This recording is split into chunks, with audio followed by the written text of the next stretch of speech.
So hello, beautiful people out there in Facebook and YouTube land. How are you all doing today? If it is Sunday, it must be the Demetra K Show, where we promote Black love, knowledge, and understanding of all things that go on in the Black community to make us an even better people with the emphasis on even, because we are great people, but we can always strive to be better. And so I'd like to say a big giant thank you to Donovan, the recovering Democrat Saadiq, for all that he does on the Demetra K Show. Also like to thank YouTube and Facebook. You are the other side of the conversation. You are not just viewers, you are participants, because this is probably one of the only shows that reads, most of y'all comments. We at least try to get y'all 3 times, but now we've gotten so much traffic, which we are so grateful for. We're not able to read every comment like we used to, but we are damn sure going to try. And so Marcus Guyton will also be sharing this on Facebook. I forgot to tell him, but I'm sure he'll chime in as he is good. And so who else is on here before I give it to Donovan? And of course, you guys see, we are talking about why Marcel Dixon deserves our vote. And for those of you guys who do not know who he is, I will give you a little background of who he is. So the Kit Kat man, how you doing? Robin, Don, my moderator, who be in there doing the damn thing. Thank you so much. How you doing? Tracy, the pioneer, how you doing? CG, Thunder, and Facts Not Feelings. Much love to you all. So Donovan, what say you before we get started? Well, what say me is welcome to the Demetra K Show. But before we start, Mama, you're the queen of my heart. And I say that to say today is my mother's birthday. We are almost 20 years apart exactly. She had me about 20 years ago, but my mother is birthday is today. She's a baby boomer, 1950 born. You guys do the math. So I want to wish her a happy birthday. But it is Sunday. So when it's Sunday, that means it's Demetra K Day. So welcome for all you guys, longtime listeners. This is the only show where the people that are tuned in are also co-hosts. So if you guys watch these little shows like The View and stuff, we don't go through like a bunch of hosts and fire them and bring them back. You guys are the other hosts. So when you come, you go, you come and go, it's all on you. So do us a favor though, hit that like and subscribe button. That'll help the algorithm. And if you have a chance, and if you would like, we have a PayPal, Venmo, you name it, we got it. Go ahead and hit that. And if you really want to stay up with what's going on with Demetra K, become a member. Why not?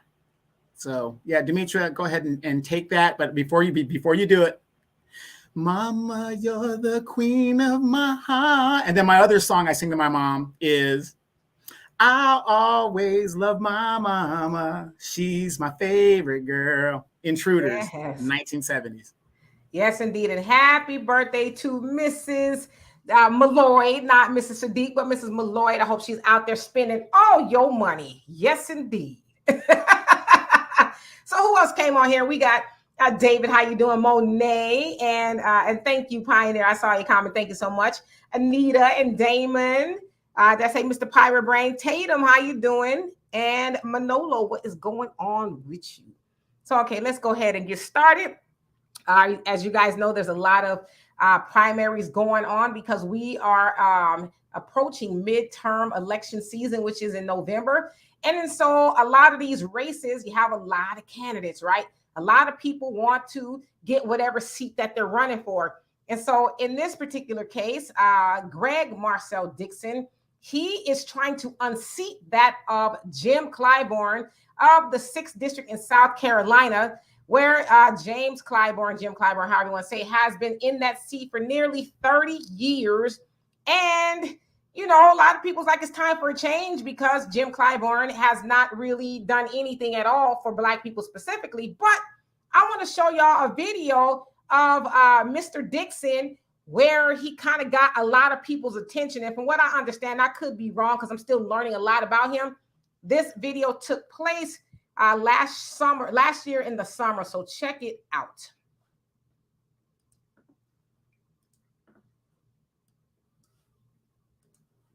Now, Congressman, you said we know Joe and Joe knows us. And Joe Biden told us that he would have our back. But since being in office, Joe Biden has signed executive action for Asian Americans and Pacific Islanders. He has signed executive actions for LGBTQ citizens. He has done executive action for Native Americans. But where is his executive action for Black Americans? Now, what a lot of people may not realize, I don't know if I just learned this. Funny thing, Joe Biden got in office and he repealed a lot of stuff Donald Trump did. For a man who said he wasn't concerned with the sins of forefathers, he's showed repealing past sins of Donald Trump. But what about the biggest sin and the original sin this country committed, which was the brutal enslavement of my people? And after slavery, the race massacres, the violent discrimination that kept us in poverty, the land theft, okay? We Black Americans now, since 1865, Black Americans own only 0.5 wealth in America. Today, we own less than 3%. Since slavery, not much has changed. Joe Biden could easily do executive action and bring back the Freedmen's Bureau, whose job was to close all disparities between Black Americans, who are descendants of freedmen, and white Americans. Joe Biden, with just a stroke of the pen, can start a commission to study reparations and implement them. You are representatives. We can't show up everywhere. People say, well, Black people need to organize. We've been organizing since the 1500s. These other groups come in like Asian Americans, and within a few months, they get bills for them. It's your job to speak up for us. So you said we know Joe and Joe knows us. I don't care what type of heart Joe has. I care about the policies Joe is going to pass. So why is it, Congressman Clyburn, that you do not support reparations and you do not push Joe Biden to at least bring back the Freedmen's Bureau to close all disparities? So that was the end of the video as I saw it. So as y'all can see, Marcel Dixon does not bite his tongue in regards to what Black America wants and needs, right? You heard him bring up reparations and the Freedmen's Bureau, and we'll get into that later on in the conversation. But Pioneer, I see your comment, says that audience should have been clapping and cheering at this point instead of sitting there quiet with mask on and buck-eyeing. Well, I noticed that too, but if you notice the people that was in the crowd, they were older Black Americans, if you will. And y'all know the story with some of our seasoned Black people. They, are just kind of with the status quo. And that's the audience that I'm sure, or the voting group that gets him in office, right? So we'll talk a little bit more about that as well. But I also wanted to show you all some of these platforms. So give me 1 second. Let me put it up here. Let me go back, actually. I was previewing and I didn't back up, so forgive me for that. So there's a couple of other people running as well, but we only want to focus on that of Greg, Marcel Dixon, and I guess that of Jim Clyburn, because those are the names we hear a lot about, right? So anyway, again, he is running for the Democrat House candidate for District 6 in South Carolina. Now, I did a little bit of digging, and it's about 55% Black in that district. So majority of Black people, right? So just hang on to that bit of information. All right. And so the primaries are on the 14th, which I believe is Tuesday there in South Carolina for the 6th district. And as you can see here, as he said, he is for reparations. He is pro-life. He is for Second Amendment rights and heirs property. And he wants to stop illegal immigration. Of course, by now, you guys know a little bit about those things, but we can get into the discussion about that later on as well. And so these are, I went to their websites. This is some of the things that I saw. Marcel's vision for a better America is, as you can see, first, he has a better deal for Black America, better transportation, better education, a better plan for thriving communities. Okay, I like all of that. Okay, so these are some of the things that was a little bit more detailed on his site. He wants to close the wealth gap. That will include measures such as direct monetary payments, so we want reparations, right? He's also talking about class protection status for those descending from those who were enslaved by the American government. And then you can go through here and see a whole host of other things that he wants to talk about. More importantly, he talks about reestablishment of the Freedmen's Bureau. Of course, we're going to get into what that is because a lot of people really don't know what that is.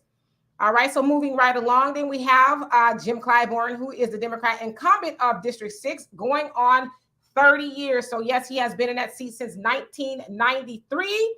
And I would say maybe, I don't know, a lot of people probably really haven't heard of Jim Clyburn outside of South Carolina. See, stop it. Until Joe Biden was running for office and he went to South Carolina, and let's call it what it is, Jim Clyburn became a kingmaker in that he helped put Joe Biden into the White House because Joe Biden's campaign was dead in the water until he went to South Carolina. And, you know, Jim did whatever he did to get South Carolina to vote for him, because that's, you know, South Carolina makes a big difference as far as the election is concerned. All right, keep moving on here.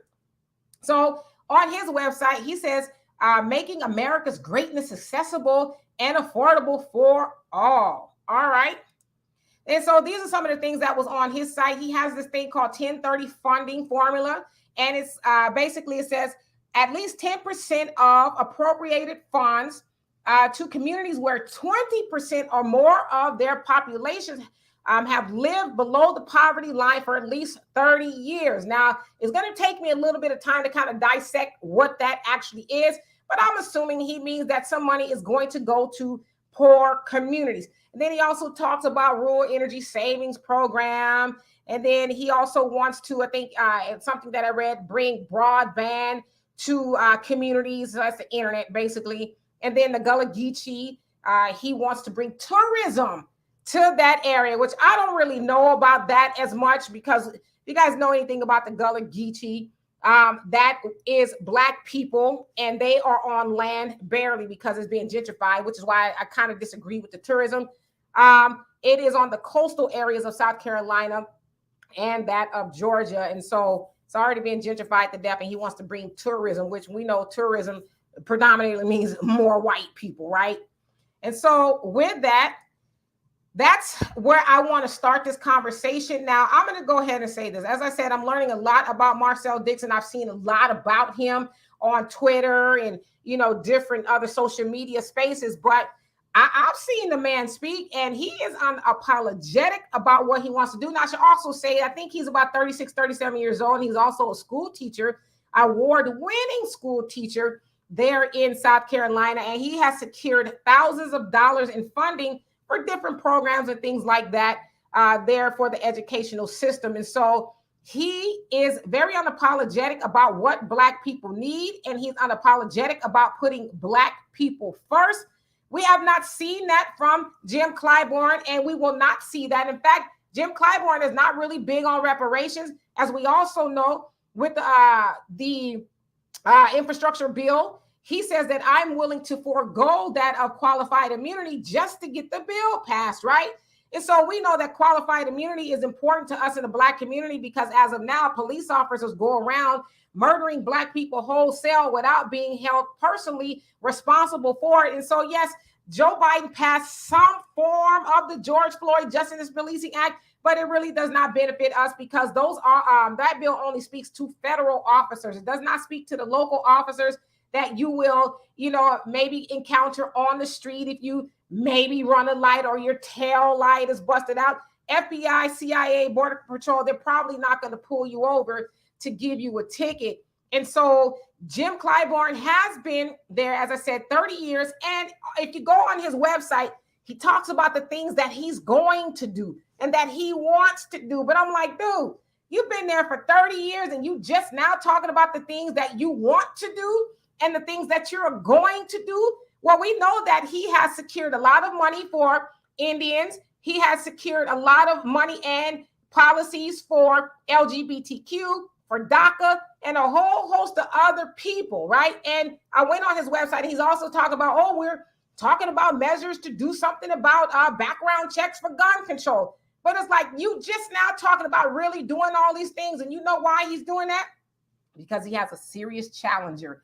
He has somebody who is going to give him a run for his money, and somebody who is like, nah, enough of the lip service. Now we want you to actually deliver something. And since you're not, because I would understand that meeting that he was at is kind of when he decided that I am going to challenge that of Jim Clyburn, because it's like, we're sick of you talking and you not doing anything specifically for Black people. And so, Donovan, what say you before I get into these comments? Well, you got to remember, again, I agree with everything that you said in regards to that. And, I'm a big Jim Clyburn expert, I would say, because remember, I have a podcast and I called out members of the Black Congressional Talkers, and Jim Clyburn was one of them. And I showed his record where he didn't do anything for Black people. And this is before this is during the Donald Trump years when I was calling this out, and everybody was like, "Oh my God, how dare you talk about Jim Clyburn and Aunt Maxine and all these other people?" Wow, isn't it amazing? Now here it is. Fast forward 4 years, and now everybody understands this. But here's the thing: Jim Clyburn, I'm the highest ranking Black person to ever occupy a government other than the president of the United States. I'm the highest. My fist dry. Why y'all keep fucking with me, right? Now, the thing is, he sits in a situation where he thinks he doesn't have a serious challenger because he hasn't been challenged in about 15 years. He's never had somebody run in opposition of him that is a credible threat in about 15 years. This man has been in Congress since 1993. But here's what he does. Here's what Democrats take for granted. How many of you guys remember in 2014, the leader of the Republican Party, Demetra, do you happen to remember who that young gentleman was? He was a Jewish man. He was the leader of the Republican Party in the House. You said, when was this? 2014. Paul Ryan? Close. He was the speaker. The leader of the Republican Party was Eric Cantor. Oh, okay. He had a war chest like nobody's business. He was unseated in the primary of the midterm election and shortly resigned thereafter. And the man that beat him is still sitting in Congress today. So all of this, especially from our seasoned Black folks, oh, well, he can't be beat, whatever. Never say never. Anybody can be beat at any given time. Mike Tyson said this: everybody has a game plan until they're hit in the face. Okay? Marcel Dixon is showing people that it can be done. If not, it could be credible, because Jim Clyburn had no intentions of spending any serious money this election cycle. And if you looked at his webpage before this election cycle actually happened, he wasn't saying those things that Demetra just listed off of. He wasn't saying those things at all. So even the Republican side is seeing that people are meaning business. That's why we had January 6th. That's what January 6th was all about. It was sending a message to these representatives that if you do not do what we need you to do and we tell you to do, we're going to get somebody else.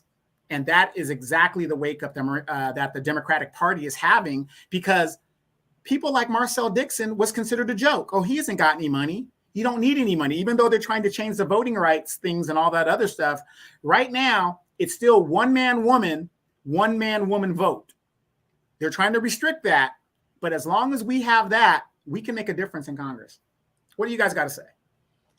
And you know what? And hello to everybody that came on here. I see you, Easy. And Jay Baba makes a good point here. I just happened to put that up as you gave me the mic.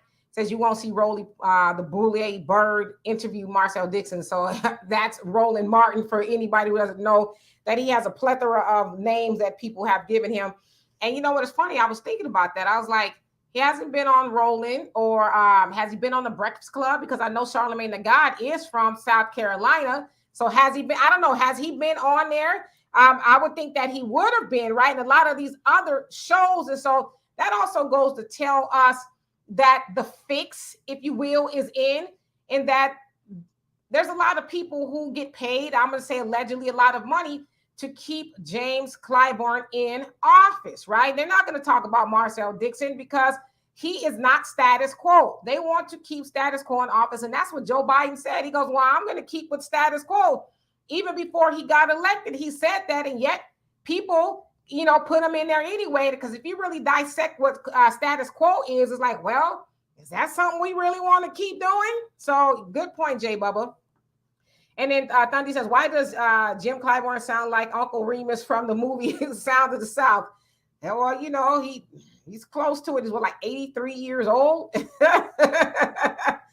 And so Nathan Washington, I love and appreciate you. Thank you so much. It says, hey, Demetria, happy birthday and wish you the best. And that is to Donovan's mother. It says, I'm 26 and look up and take in a lot of the wisdom that you and Donovan give. So please keep doing y'all thing and speak the truth. I plan on doing the same in the future. Peace. Well, I thank you. And we are so glad that we can serve as an inspiration to you as you guys inspire us as well. And once again, thank you so much for the donation. It really does help. Yeah, and real quick, how many of you guys saw Joe Biden on Jimmy Kimmel?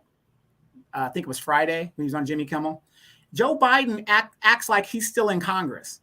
What he can't do, what he won't do, what he can't do, what he won't do. But Jimmy Kimmel made a good point. Jimmy Kimmel said, Donald Trump was giving out executive orders like candy. Why aren't you guys doing it? You want to know why? Because he doesn't want to. All of this, well, I can't, I won't, I shouldn't. It's congressional. Oh, it's constitutional. It's a bunch of bullshit. And even Jimmy Kimmel called it out. So big ups to Jimmy Kimmel. If you guys saw that interview, go on YouTube. You know, it wasn't a great interview, but it was better than most news outlets that press Biden about things. And if you guys notice, Biden hasn't done a actual news interview in how long? I wonder why. Yeah, I mean, some people are saying that's maybe something cognitively is going on with him as he, is getting up there in age where he's like almost 80 at this point. So, I don't know. I don't want to speak for him. And yes, Patty Brown, how you doing? I'm in Texas as well. And I wish that I could vote for him. But those of us who cannot vote for him, we can at least, get the message out that he You can always send that money, $5, make a difference. Send money, go on to, and I don't have the information, but you could Google his name and you can find his website. Website and donate, because let's be honest, Jim Clyburn got a war chest. He's got everybody and their mama and then some giving him money. And we know that big money often wins elections. It's not just because the person is better. Sometimes the money, is able to go farther with commercials and this, that, and the other. So we want to help our brother out as much as we can. Yeah, and a lot of people don't realize this. A lot of the money comes from the Democratic machine. This is why they don't go out of the parameters of what the Democratic machine tells them to do, because that's where they get a lot of their bulk of their money. So if you're in a state, you have the National Democratic Party, which is run by that loser guy, forgot his name. They put a black person up there, whatever his name is. That money then goes to the states. Then it trickles down to the counties and to the cities and so on, so forth. So, they don't want to upset the apple cart when it comes to the money. Hello, Frank. How you doing? So, yeah, absolutely. And so one of the other things that he was asking for, and you probably heard a lot of people speak about it lately, is a Freedmen's Bureau. There used to be one right after slavery from 1865 to, I think, 1872. Where, a bunch of Black people, specifically headed by that Garrison Fraser, I think he was a pastor, and he had bought his freedom 9 years before slavery ended. And so they got together with General Sherman Tecumseh, and they, through the Special Field Orders 15, that's what, the general put out, that we should get land. And also we should get a mule, and the mules came from that of the Civil War, that they had so many of them. So they was like, well, you know what, give them a mule from the, the Civil War when we had them or whatever. And the land that we were supposed to get is that on the coast of South Carolina and of Georgia. And so that was supposed to be divvied up into, 40 acres. But of course, that went belly up with President Andrew Jackson got into office. It was like, nah. No, not Andrew Jackson. You mean Johnson, Andrew Johnson. Oh, yeah, Andrew Johnson. And guess what? Andrew Johnson was a what? Yeah, let me finish. Democrat. He was a Democrat. Andrew Johnson, not Andrew Jackson. Andrew Johnson said, never mind, we are not going to do that. And in fact, white people, ex-slave owners got the, land and what we would call reparations. And so what the freedmen were asking for was rights. Like, we wanted rights, right? And we also wanted those rights protected. And we also wanted to be left alone. Once we got our land and things like that, we finally wanted to be left alone. Like, white people, y'all stay over there and we stay over here and do our thing. But as you guys know, history would tell it that did not happen. And, we are, as Marcel said, no better off than we were back then. He said right after slavery, we owned, 0.5% of the wealth in America or something like that. And now it's not even that much better. So roughly it is about the same. And so, yes, we do need a Freedmen's Bureau to delegate and, go through what we need as Black people, have our own set of everything away from that of, the rest of America, specifically that of white America and white supremacy. So, all right. So let me get into these comments. And Damien says, if Marcel Dixon doesn't win, I'm done with this so-called democracy. Well, we know that if he doesn't, it's not because the better person won. It's probably, it's Donovan says it's a lot. It's the name, in South Carolina, they know Jim Clyburn, and it's over 50% Black people that live in that district. So it's like, what are you doing voting for Jim Clyburn, who is unapologetic about not doing anything for Black people at all? Like, what the hell are y'all still voting for this man for? And like Pioneer, you pointed it out. You saw who was sitting in there, and no shade to our older Americans. We love them, but sometimes their views and ideas are so antiquated to where they can't see or even know what progress is, right? Because if you were really about progress, you would not be sitting up there listening to that old, be nice, that old gentleman, Clyburn, continue to lie to you. Like, do some research and see what he's actually done. It's not that he can't do anything. He doesn't want to do anything for Black people, right? He does for everybody else, but not for Black people. But yet, somehow, that man has been able to remain in office for nearly 30 years off the votes of Black people, period. Can I ask you a question? How do you measure a politician and what they do and what they don't do?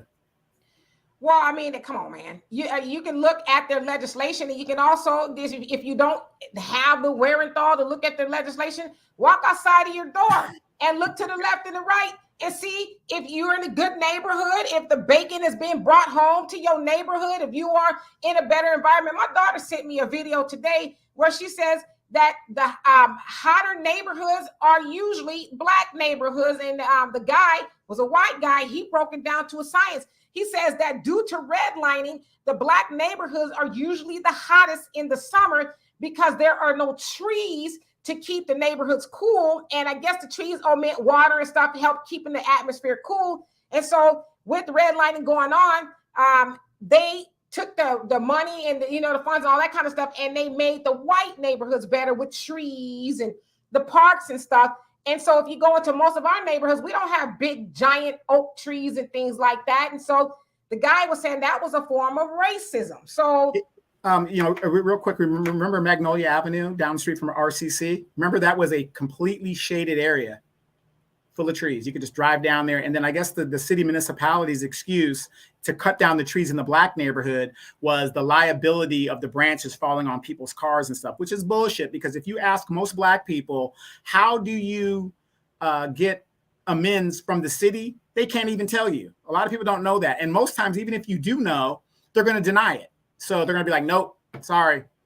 There was let's say there was a pothole on the road and your rim got bent because of the pothole in the road, right? City responsibility, right? You file a claim against the city. 93% of all claims against the city are denied, period. Yes, Queen of City in Code, how are you doing? You say Marcel Dixon has a spirit of the great James Baldwin. Run, bro, run. Yes, I totally agree with you on that. Like James Baldwin, I had all my Jameses mixed up in my head. James Baldwin was the truth. Like, he was unapologetic about calling white supremacy out. So yes, indeed, I can definitely see that comparison. Ali, how you doing? Thank you so much for the comment. I love and appreciate you for that. I hope you're having a great day. Jafai says, I'm surprised he wasn't on the Breakfast Club too, but it says Monk's Corner, where Charlemagne is from, is not in Dixon's District 6. Yeah, I agree. Maybe it's not in his district, but why not have him on? I think that's a pretty big race, right? Haven't they talked about James Clyburn before on there? I don't know if he was ever on the Breakfast Club, but I mean, I think this is pretty monumental in that, Marcel is so bold in asking for things specifically for Black Americans, which was most Black Americans say we want something specific, right? And so he is challenging that of, I would say, a political giant in Clyburn. So why not have him on there. Like, I doubt very seriously they've never heard of Marcel Dixon. I just cannot buy that. What do you think? And Pioneer says, I'm glad to see there's a 26-year-old black man who still has a normal name like Nathan. Laugh out loud. Not you know what? Damien and Demario, you need to quit. Martin says, sometimes if there's not an ultimate good candidate, then it comes the case where many will just suffer at the hands of those people. Unfortunately, doesn't look like they have a great variety to pick. I think you have to pick from. Well, I mean, in South Carolina, the 6th district, they have a good variety to pick from. I mean, what about Marcel Dixon? I mean, if you've been picking James Clyburn for 30 years and it hasn't really worked out for you as black people, might you want to try something else? I'm just asking. And Ali, you say Charlemagne is from, you say he is from his district. Okay, so some say he is or he's not. And Kenyon, he says, how got 2 YouTubers pages? So I'm not sure what that means. You mean he's got 2 YouTube pages? Is that what you mean? You also say Greg Marcel. Oh, okay, got it. Greg Marcel's got 2 YouTube pages. Okay, I follow one of them, so I have to find the other one. And Jay W says, everyone in Congress in their 80s, this has got to stop. I totally agree with you. It's like, what are you waiting for? You don't want to go play with your great grandkids probably at this point? Well, think about this. You know, me as a pilot, there's an age restriction to be a pilot. There's an age restriction, you know, on certain things that you have to do. Shouldn't there be an age restriction on governing a country? I mean, and we're not saying that they can't be a part of the leadership, like in most corporations. You might not be the CEO of the company, but you might sit on the board so that CEO or that president can go to you and say, in 1950, when this happened, what action did you guys take? I don't understand for the life of me why an 80-year-old person thinks in the 21st century, even though you were born in the 20th century, you have ideas that are going to move this nation forward. So why not make a senior board where they can sit there and younger people could go to them for the advice? Absolutely. You know, so yeah, you make a great point. The Pioneer says Afro-Americans were actually better off back in Reconstruction than most of our people are today, because we had building and trade skills as a community to build our own housing and grow our own food. Absolutely. But of course, you know what happened to our communities back then, and it's partially what happened to the Freedmen's Bureau is the KKK, and you know a lot of congressional influence, if you will, just simply did not want black people to have anything. Of course, you got to remember they were still mad that black people were free and no longer of service to them against their will, right? And so, of course, they didn't want black people to thrive in any way, shape, and form. But I do get your understanding. And let's see here. AFJ says Marcel needs massive advertising. Absolutely. He needs money. So we do need to, you know, go and donate. I will do that today after I get off of here. So I'm just letting you know that that's something that I'm going to do. Yeah, and it doesn't have to be a lot of money, you guys. Every dollar counts. So if you only just got $1, donate the dollar. If, 50 cents. I mean, whatever it is, donate it, because I believe Clyburn's war chest is like $14 million. That's all? I mean, because you would think it would be more with, Well, it's South Carolina. The number 3 Democrat in the House controls the poorest districts in the country. Make that make sense. And it is. It's the number 6 poorest district out of, I think, is a 453 districts in the United States, the 6th poorest district. But he's running around talking about how he's doing this and that, and I'm doing this, and I'm going to do this. It's like, no, you're not. You're the number 3 Democrat. You have some say so, but yet you run a poor district. Yeah, you're not going to do that. You're saying you're going to do it now because you got some heat on your behind, but you're not interested in helping black people at all. You got mostly black people in your district, and you've done nothing. I'll say you. I'm talking about that of Jim Clyburn. You've done nothing but use him. Let's keep it real. Jim Clyburn has done nothing but use his and enrich his family. That's it.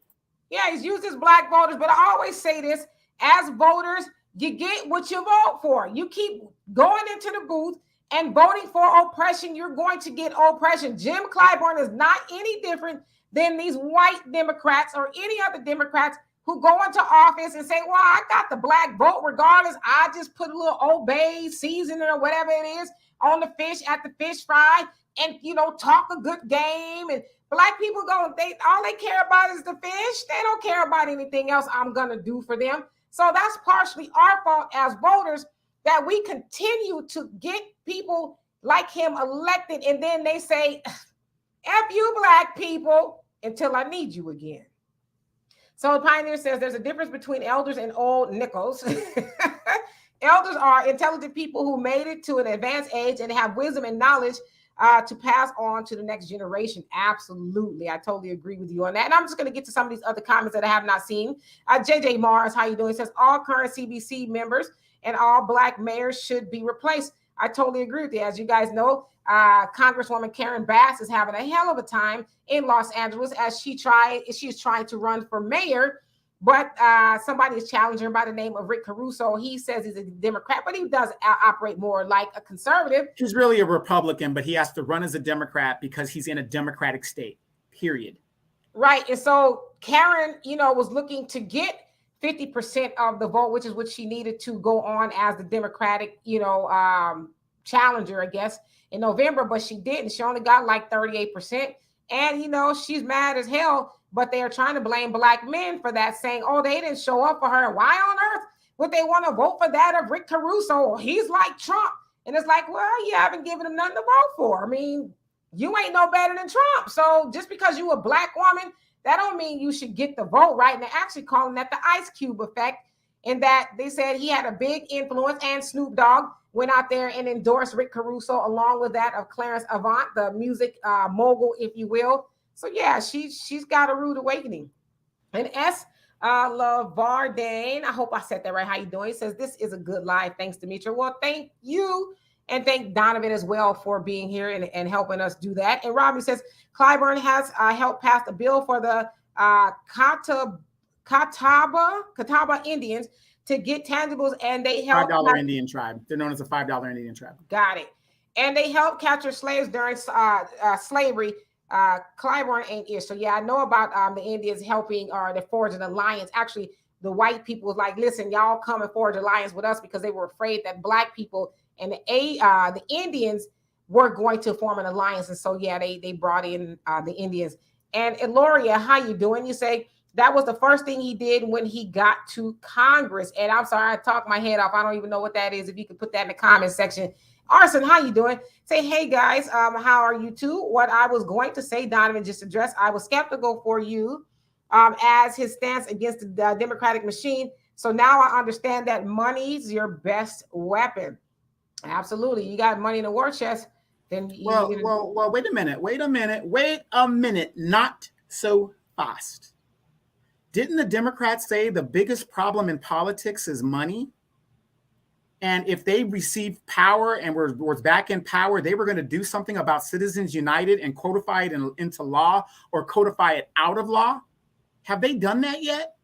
Oh, that's right. They didn't, because now they have the power. And so it's not a problem anymore. Absolutely. And Reynolds, how you doing? You know what? I should have read your comment a minute ago. He says, hey, Demetra and Donovan, you got to put a lot of the blame on the citizens of the 6th District of South Carolina. Keep voting for the same. You get the same, which is absolutely nothing. So, yeah, I should have read that comment. Exactly. I mean, the voters are not absolved from what's going on. He can't get in there without the help of people voting for him. So, yeah, you're absolutely right. And I also forgot to say, you guys on Facebook, if you are in the room and you see this and you want me to read your comment, click on the link and it'll bring you over here. And I would love to read your comment. Yeah, and you're absolutely right, Reynolds Griffith, with that. And I agree with you, Demetra, as well. But why are most of you guys Democrats? Why are most of you guys Baptists? Why are most of you guys Protestants? Because your parents were. So if you live in a bubble to where you never traveled, and black people of anybody in this country that does not travel is black people. They stay in their own little communities. So how can things change when they don't want to go outside of that bubble and they want to be as ignorant as they want to be? Because as long as they're eating and got a job at Walmart and doing all that, life is good. They don't know what it is other than what they see on TV. And to them, everybody knows TV is fantasy.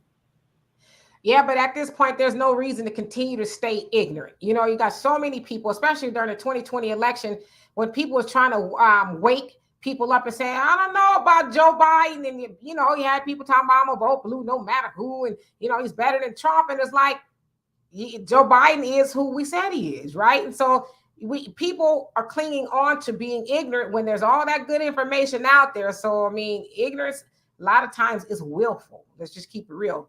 Hello, Fat Son. How you doing? And who else? Let's see. Pioneer, you say, sis, I know you save time by flashing the comments while Donovan is speaking, but I actually want to hear you and Donovan's commentary on some of them. Okay, I will try my best to give you guys commentary. I just want to make sure I get everybody because it's a lot of comments, but I hear what you're saying. Javine says, sorry, D. I'm going to jack this up, but Monix Corner is indeed in District 6. So, okay, so you are conceding to that. Ali is saying it is in District 6, which is where Charlemagne is from. So, yeah, I don't know if he's been on the Breakfast Club. It sounds like somebody said that he was on Roland Martin. I would love to see that interview. But, yeah, I mean, Charlemagne should have him on there. And William, how you doing? He said, have been sending money to his campaign. I truly hope he wins. I truly hope he wins as well. And let's see, I saw Mr. D's news. You had a comment, but my comments sometimes jump up. So forgive me. Okay, says, so Charlemagne is from Charleston, not in the same district with Marcel Dixon and Clyburn. Okay, so we got somebody said, no, he's not. And Michael Pan, how you doing? Says, I agree with you on the age limit, Donovan. By the way, you said that Black Californians should move to the South. Why don't you move to the South yourself? Because you have military clearance. I've never said Black people move to the South. I mean, I was born in the South and I won't even move there. So I definitely won't advocate for other people to move there. Yes, indeed. I mean, yeah, I'm in the South now and I'm used to being in Southern California. And Frankie says there is no democracy. Good point. Democracy means that we all have a say-so. And we know that Black people has never had a say-so in this country. So good point. And let's see here, Robin, you say the Gullah Geechees of South Carolina had land taken from them. Many of them migrated to High Point, North Carolina. After the Civil Rights Movement, Clyburn ain't done nothing for these descendants of slavery. He got to go. Absolutely. And they're continuing to gentrify that area as we speak, you know, because you think about it, they gave them the coast, which is the beach, right? Because white people fled that area after the Civil War. So they figured, okay, we'll give it to the ex-slaves, right? And so now they want it back. It's prime real estate. It's right there on the water, the beachfronts. Well, that's like Compton and all these so-called Black bad areas. White folks are eating that stuff up, gentrifying it. They want it so badly. That's prime real estate. Yeah, right. Yes, indeed. Michael says, by the way, I donated to Marcel Dixon. He needs to use Jim Clyburn's anti-reparation stance, barbecue ad. Yeah, I've heard him talking about Clyburn not being for reparations. It's like, oh my God. And DJ Scrappy Dirty, how you doing? You say facts, he's doing nothing for his people. Yeah, and he's going to continue to do that as long as people keep voting him in there without expectations, right? Moni says, well, Marcel Dixon does have the backing of the alphabet community, and quite sure he's going to promise to push a lot of that into the Black community. He may have a strong chance on that factor alone. But y'all want to notice something? Y'all notice how I didn't even bring that up at all? I didn't bring that up at all because I think this is the thing. We as Black people got so many schisms. We have so many schisms in our community. We don't want to get along with this person. We don't want to get along with that person. But as I said, we always find ways to separate from each other, but we won't separate from white supremacy, though. We cling on to that like from my cold, dead hands. Will I let go of these white people and white supremacy? So I don't care what community he belongs to. What he does in the confines of his home with whoever he does it with, that's none of my business. All I care about is what is he going to do for us as Black people. And to that point, Moni, there's a lot of them in Congress that ain't came out the closet and they ain't doing nothing either. So I think that's kind of, I don't want to say it's a red herring, but I don't think it should be part of the major discussion because if you ask me, yeah, it is a red herring. It's a distraction. Well, during the civil rights movement, wasn't it the Jewish people that was walking with Martin Luther King and they were doing all that and talking about the oppression of Black people and all that other stuff? Then 1968, Johnson signs the Civil Rights Act and all that other good stuff that happened because of Black suffering. Where are the Jews since? Where are the Jews speaking up for us? Where are they? But see, we didn't mind as long as we got what we needed to get, right? So it doesn't, who cares if you're Jewish? If it's going to get me a civil rights bill, so be it. I don't care if you're gay. Is it going to get me what I need? So be it. We got to get out of the factionalism. Yeah, I mean, like I said, I intentionally didn't bring that up because that's not what I went looking for. And, you know, in all fairness, I don't really even hear him talking about that. So it's like, why do we need to talk about that? I mean, and Moni, I know, you know, you're just kind of making a commentary, but I just want to kind of just get that out the way. It's like, so what? You know, and hello, one who cares how you doing. And no, thank you for being here. And let's see, and Tanya, how you doing? It says, and Cop Mala talking about collard greens, shaking my damn head. She's just as ignorant as she can be. Yeah, I saw that. Or she's bringing home some collard greens from South Carolina because she can't find them nowhere else. It's like, lady, stop. And real quick, since we're speaking of Kamala, they've had the Conference of the Americas here in Los Angeles, California. Out of nowhere, they have come up with, I believe, $300 million or $30 million for Central American countries to economically stimulate and help them provide jobs and housing so that people don't caravan up here to the United States. Why aren't they doing that here for Black people and people here in the United States? Absolutely. And Michael, he says, Black baby boomers are more conservative than Black millennials are due to embracing neoliberalism in the last 40 years. I mean, I guess I can see that. But as far as those that are wielding the power, it's time for them to let it go because their old ideas, and I'm not calling them old, but their old ideas are no longer working. And so maybe that's why the millennials are embracing neoliberalism. Maybe, I don't know. Just asking. We are literally carrying Black servants out of Congress. We are literally doing that. Who was the one guy that just died that was from Baltimore? Elijah Cummings. Elijah Cummings. Before him, there was another one. And then, what's his name? John Lewis. We are literally carrying these servants out. And then when you look at the record after they're dead, you see they did absolutely nothing for 30 years of so-called public service, especially nothing for their own people, other than name post offices and give each other civil rights medals. Absolutely. And William said, why is the White House and CBC looking more like a retirement home? Trump at least picked young people, fresh blood. Out of 17 people running for president, we got old crow. And that's what I said too. Like, that's a dirty game they played on everybody. 26 people that we could have voted for, 26 options, and we voted for the worst one. Yeah, but I mean, you know, that's kind of who they gave us per se. Old Joe's like, does he even know he's running for president? You know, not to be mean, but it's like sometimes it's like, hey, what's going on with this guy? You know, and I'm sure they know that, right? It's like he's got these puppeteers who are like, just go out there and just say this, stick to the talking points, stop turning around, shaking hands with imaginary people, Joe. You know what I mean? So, well, look at Nancy Pelosi. She is threatened to lose the speakership during these midterms. Do you think Miss Nancy is going to go away? She's only a year or two younger than Joe Biden. Yeah, they're all, you know, up there. Carolyn, how you doing? Says, thanks for promoting Marcel Dixon, Demetra K. You got youngers.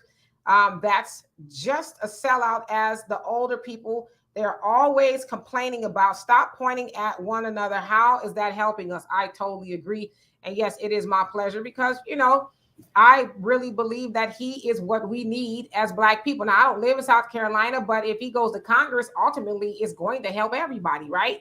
That's how it's supposed to work. They're supposed to get together and say, okay, like they get together for everybody else. Get together for, you know, for Black people, say, okay, great. We've talked about everybody else and we've gotten everybody else tangibles. Now it's time to get our people tangible. So that's why I'm really rooting for him to go. Y'all got to stop sloganizing. Stop sloganizing. That's why we're losing. Stop sloganizing. Black lives do not matter. That's basically what he's saying. When you say Black Lives Matter, Jim Clyburn, number 3 Democrat, black, so-called black man, said to you, stop sloganizing. Stop it. Jay Bobby said, this is why we need to bust up the fish fry.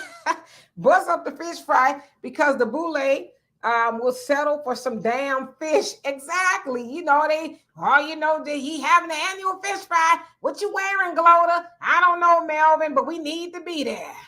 well, look at the videos of the people that are always dancing in line or having nice parties. It's the civil rights era people that are always dancing and having such a good time when it comes to seriously thinking about our future. Absolutely. Hello, Mr. Card. How are you? And Michael says, Demetri and Donovan, have you guys thought about serving as campaign managers for Greg Marcel Dixon? Never even crossed my mind. I mean, I'm sure he's probably got great people on the team, but I would love to help in any way that I can. It would be my pleasure to do so. And Darius, you say yes. So you're talking to Tanya saying, cut the check. Absolutely.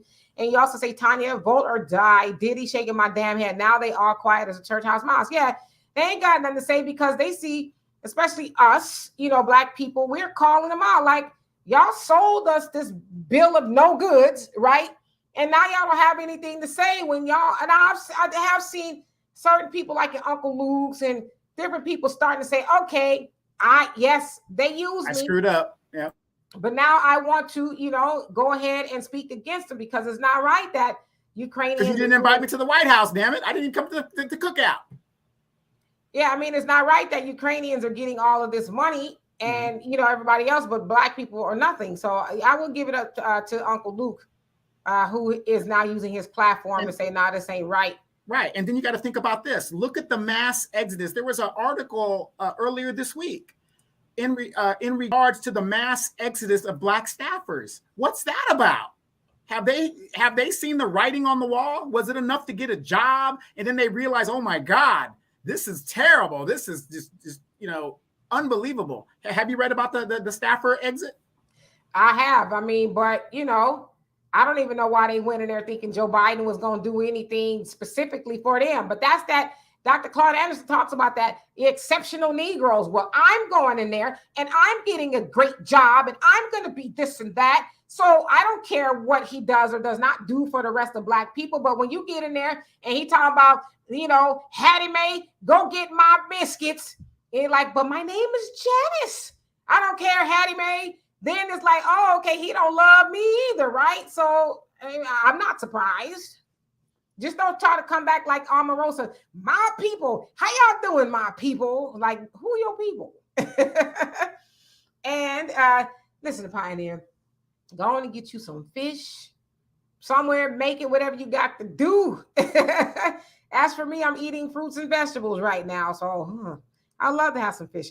And Nathan, he says, I agree. People should travel. I'm planning on going to Kenya, trip with Phil and World Views. Yes, indeed. I would love to go to that. It is in November. If y'all want more information on the trip to Kenya with the African Diaspora News channel, go to the channel and there's a video up and everything like that. It'll give you all the information you need. And Caroline says, we had the so-called black influencers telling, and I think your comment cut off, but I think he meant maybe telling people to vote for Joe Biden. I think that's what you might have said. And William says the system is designed to break you. You better believe it. And Monet, he says young people unite, get these old people and the people who have held office since forever out of office. Yeah, and that's what it's going to take for the younger generation to say, okay, let us stop being apathetic and let us go show up and vote for people who are really going to be a game changer, because that's who's suffering the most. It's my generation and the generations under us, right? They can't even go buy houses or any of that kind of stuff because, for one, the older people aren't getting off of these cushy jobs if they want to go get a job. And there's not a lot of opportunities to do what the baby boomers did when they were pursuing civil rights and things like that, right? And so Tanya says, oh, dry bones, vote Democrats, not young people. You said it, I didn't. And Ren, facts, how you doing? He said, who said, I think he meant who is going to fund Marcel? Well, we can all go and donate to his campaign. That will help him a lot. And let's see here. Let me go down to these comments. And DJ Scrappy Dirty says, hey, I'm in Mississippi. I'm good here. Okay. And William says, we need to end this old white male syndrome in politics. Donovan run for office. Donovan has ran for office a few times. And I've only ran twice. And guess what? The Democratic Party did me in, and they did me in dirty. And they, anybody that goes against the grain, they did me in straight out.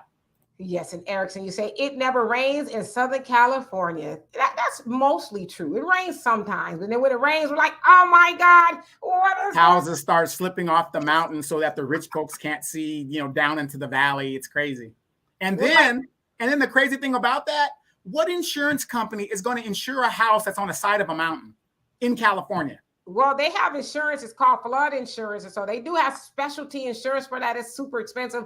Like it is out here in Houston. You live in a flood zone. You have to pay for the insurance. It's super expensive. But yes, it's mostly true. And let's see here. Frank says the same man that made the KKK also made the York Rite of Freemasonry, Albert Pike. Okay. Thank you for the knowledge. And I've heard of Albert Pike before. And more Black, how you doing? Says fellow Geechee here. I'm rooting for Marcel. Clyburn must go. Even the area he had the fish fry in was in a bad area. Many people here definitely noted that. So I mean bad as far as like the neighborhood is not good type of thing. Well, he's like, I don't know how many white people show up to these fish fries. I'm sure there's probably one or two, but that's probably really a symbolism for us, right? I'll give them a fish fry. Pioneer says, they put Black people on the coast of the Carolinas where they would be first in line for hurricane strikes and major floods, canaries in the coal mine. Yeah, but now they want it back, right? They want that property back because they fled after the Civil War. But good point. And Tanya says, and these Black celebrities never do anything to support foundational Black Americans. I have seen Tashina Arnold. Tashina Arnold has jumped into it, and she's very supportive of new Black media. In fact, I've seen her on Twitter say, go support new Black media. And she's, pointed a few people out. So she's one that I've seen so far.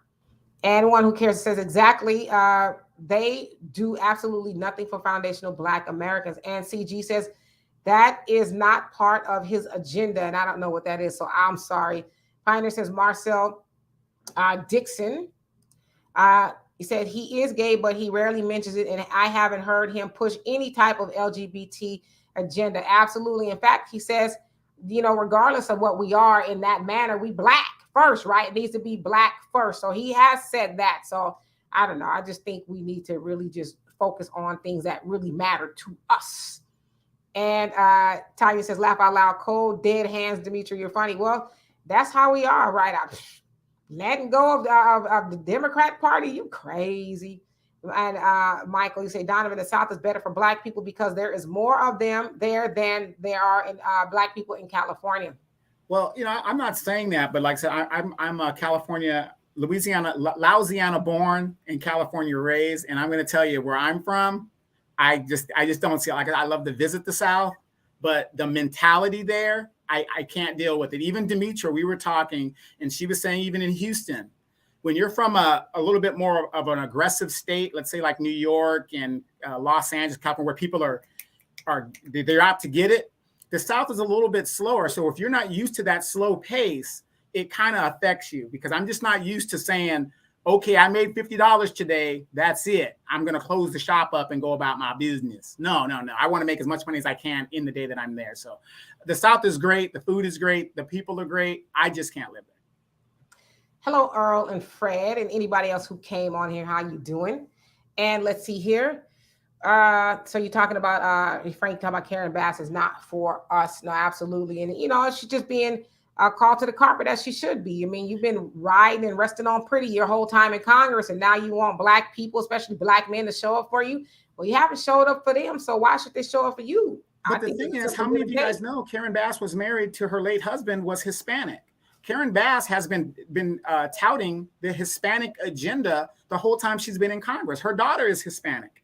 So, I'm not saying it's right what she does, but it's evident what side she has chosen. It's evident to me.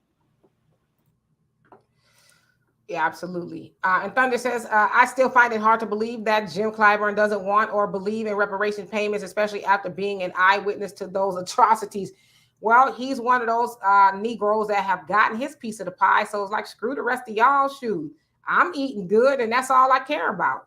I mean, you can come to my fish fry every year, but that's about it, you know. And Earl says Kamala will not do anything just for Black people, and she said it right out of her own mouth. Jafar says some people changed their last name so they wouldn't be associated with slavery, but you know who owns slaves too. Absolutely. Mr. D's News just says Monarch's Corner is in Berkeley County, which is not too far from Charleston County. That's why I said Charleston. Okay, so y'all still going back and forth. Well, we know that Charlemagne the God is from South Carolina somewhere, right? Absolutely. And thank you, Tanya. And the Pioneer says, in my opinion, the South is much better for Black people than almost anywhere in California. If you're Black in California, you better be rich. If you're not, you're likely to be on the streets or in jail. Yeah, you need a lot of money to survive in California. Or you say, Donovan, and Black folks are almost non-existent here. It is very hard to see Black people. It's like we were like a raisin in a oatmeal pot. Absolutely. And Damon, you say, because they don't give a F. Everybody else gets a bag. We've been on our own for a cool minute, a very cool minute, right? And Melvin, how you doing? Says they are old and got paid well for doing nothing for us. Yes, indeed. And let's see. I'm going to skip down to some of these other comments. I know, Pioneer, you want me to read them all, but I'll never get to the bottom if I read every last one of them. And Mr. Marcus Guyton, how you doing? I love you. Thank you for everything that you're doing. He says, it is embarrassing at this point that we still have expectations from Black people. You say it's and so-called power and white government. Well, we should have expectations, especially if we are voting for them, right? And if they're not fulfilling what we want them to fulfill, then they need to go. You know, white people, when they vote for people and they don't deliver on the stuff they want them to, January 6th sent a very powerful message. And look at them now. Even though they got all the proof of an insurrection, what are all the Republicans saying? They have a different narrative now. They have a different narrative because they were sent a specific message. Absolutely. Uh-oh, my comments jumped up. Yeah, Kamala Harris and the Meeting of America, they just proposed $3 billion for Central Americans to get jobs and better opportunities within their country to stop the migrations. Wow. When Black people want reparations, don't you think money like that would help Black people get on our feet here in the United States? And we're citizens. They're sending our tax dollars to people who aren't even citizens. And when we want some damn crumbs, they can't even deliver the damn crumbs. Yes, indeed. And thank you, Mr. Pan. I appreciate you for the donation. You say Asians, Hispanics, Jews, and Native Americans owe cash reparations to African Americans. I have a Black agenda, which includes cash reparations. And yes, you did send that to me. Yeah, they're all complicit in owning slaves, right? So absolutely. And let's see here. Lord of Lords, how you doing? I'm reading your comment. It says most of them are gay first and forget about being Black. But that's not Marcel Dixon. So, and he has addressed that. That's not what he is about. So, you're not familiar with his platform, you should go check him out. But welcome and thank you for being here. And Tanya says Marcel clowned fish fry Clyburn at that conference. It was hilarious. Laugh out loud. Yeah. Jim Clyburn was probably like, who let this Negro in here? And Tim, how you doing? It says, cut the check, damn it. Yes, indeed. Manolo says, good question, but you're not ready for the answer. All right. All right, so let me get down a little bit to the bottom. And Thunder says, I'll stop sloganizing when I start counting the money from them cutting the check. Yes, indeed. And Jay, the informant, how you doing? Says Rick Manor was on his team. I don't know who that is. And let's see here. Who else is on here that I did not see? And Ariel, how you doing? It says, Shalom, family. Big shout out to my beautiful, beloved sister Demetra and big brother Don, the recovering Democrat. And thank you. And thank you so much for being here. Brother Jonell, how you doing? He says, peace, queen, brother Donovan and fam. We are so glad you are here. We need your insight and wisdom always. And let's see who else came on here. EC says more grassroots foundational Black Americans like Marcel need to run for congressional seats across the nation. I totally agree. And I'm so happy that he is getting, notoriety and things like that and really becoming a name within the Black community. And so you're right. We need more candidates like that, right? Who are like, you know what? I'm going to help do everything else, but I'm letting y'all know that I'm here for my people first. So nothing wrong with that. And let's see who else came on here. Ray Sean, how you doing? I love you too. And Brother Donnell says Kamala Harris said she ate collard greens, y'all. Y'all must be time to get that Black vote. Exactly. She said she took 2 bags of them home on the plane with her because they just don't have the greens they got in South Carolina. I was like, if this lady don't cut it, just stop it. And first of all, you ain't feeding no greens to the white people in your house, so knock it off. Not the greens we eating anyway. And Damon says, don't eat catfish. It's a bottom feeder, straight trash. That is true, but we love that catfish. But it tastes so good. Shrimp is a bottom feeder, but it tastes so good. William, you crazy. Said, I hear Clyburn's fish is dry, so he needs to hang up his utensils. Is he personally frying the fish? I heard he gets those fish sticks out of the freezer. That is so nasty.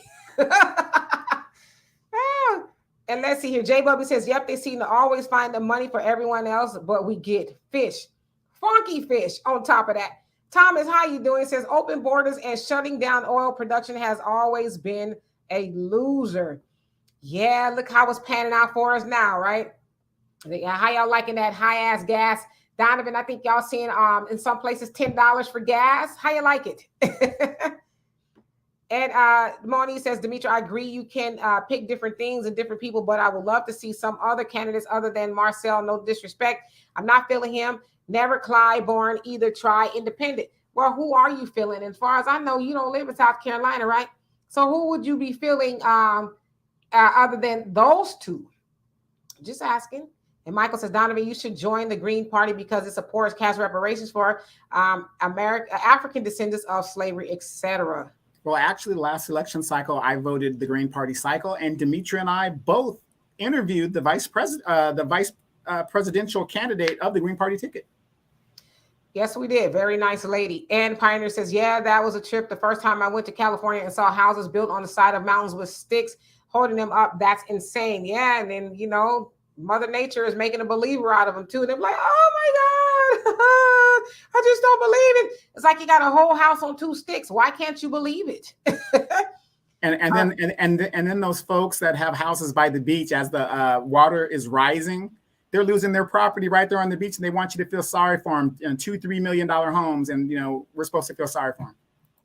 Yeah, Thunder, you make a very good point. It says with the rent and food prices skyrocketing, folks will have to shack up to survive. They already having to do that. I mean, my neighbors, nice people, but they got like 5 cars in their driveway, 5 cars and 3 cats. But, and I noticed that a lot on my block, people are, appear to be shacking up. And that's what people have to do to survive, which I think is smart anyway, right? Shack up and stack up.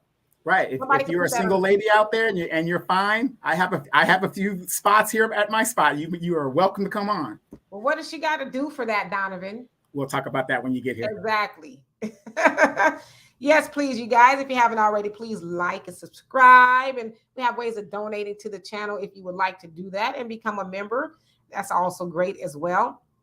And David Garvin, how you doing? Says Marcel Dixon interviewing on Vicky Diller TV on Monday at 11 a.m. Eastern. I will check that out.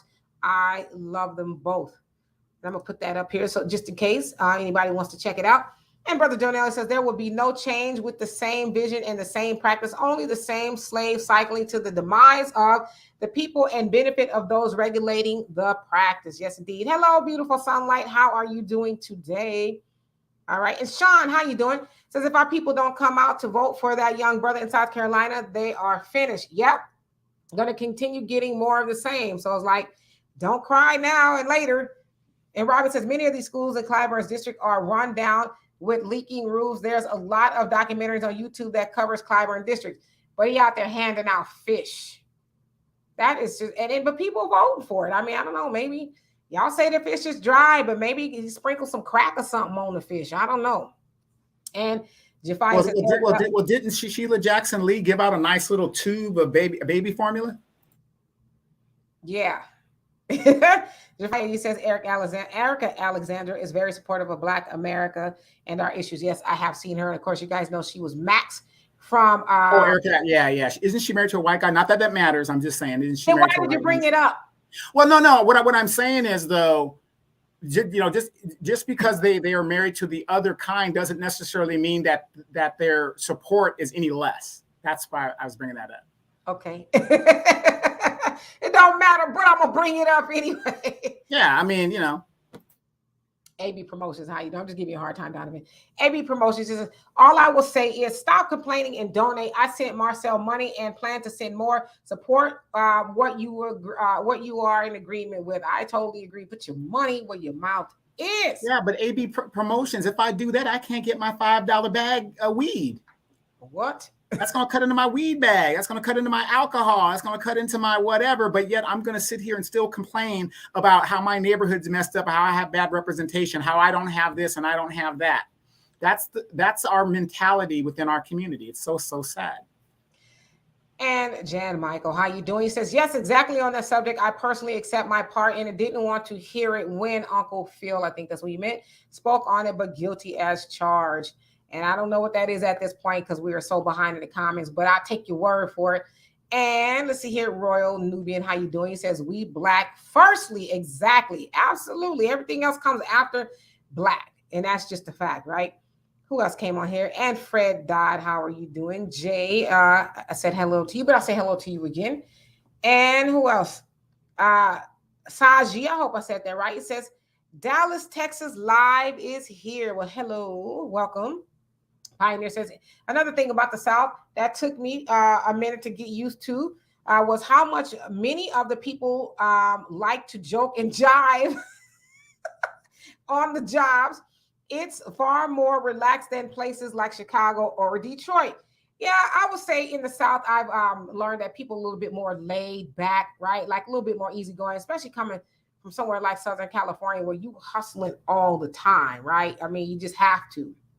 And Carolyn says, to finish my comment, Black internet influencers told their crowd not to vote at all for Biden or Trump, which was a mistake.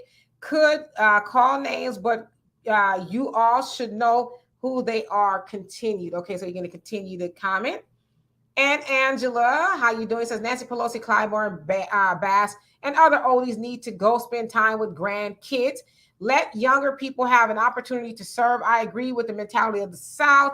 They're very subservient. Yes, indeed. It's like, well, if you say so. And that's not, a dig to people in the South, but I just kind of see that as the case too. It's kind of like easy going, right? Like if it's not broke, why fix it type of thing. And Tanya says, did that Clyburn have real fish anyways? Lord have mercy.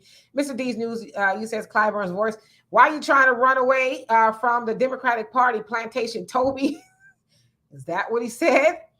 And Jay says, let's not forget Clyburn doesn't want reparation. Clyburn family is paid because of Clyburn from his daughter to grandson. Yep, he has been caught giving money to them in some way, shape, or form. Melvin says, yes, true, they are. My comments jumped up. Let me try to catch up a little bit, but I want to get back to your comment. They didn't used to do that, but I think it's because I have so many comments on here. So you say, yes, true, they are a bit slow. Unfortunately, the mentality is pretty the same, much the same. Christian religion doesn't recognize Black first in being one. He says the Black authority be one. I think that's what it is. And he says buffering. Are we buffering at all, you guys? Is that what you mean?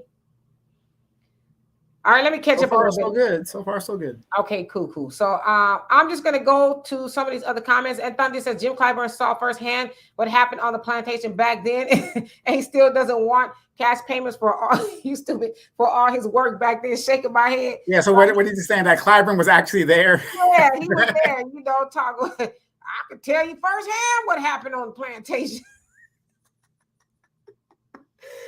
Oh.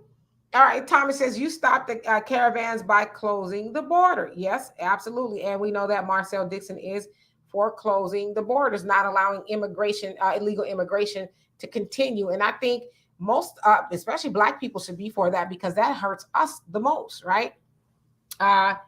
Who else came on here? I want to make sure I get everybody's comments. Let's see, AFJ, I haven't seen you in a while. He says, I live in Fresno, California. Y'all absolutely right. It's hell out here. He said, it's hell out here. It's no longer California. It's Mexico 2.0. It's completely paradise. If you're Mexican, they are out here living. And your comment cut off. Yeah, well, basically what he was saying was that they're living their best life. I mean, they come here under democratic policies. They take advantage of the system of support and stuff, and so they're living really, really good here. And again, a lot of them are native to the soil because this used to be Mexico, but Karen Bass and your Black congressional talkers, look at the picture when he was signing Obama was signing the Dreamers Act. Look how many Black folks were in support of that right behind him as he was doing it, but yet have no tangible victories for Black people. Malcolm X said it years ago, over 60 years ago. You're telling me I have a victory without a victory. You're showing me a victory without a victory. And that's what they've been doing. And Moni, you know, doggone well, Trump is not my president. I don't know why you keep saying that. But, you know, Joe Biden was your president. And how's that working out for you? Because you was going hard in the paint for Joe Biden a couple of months ago.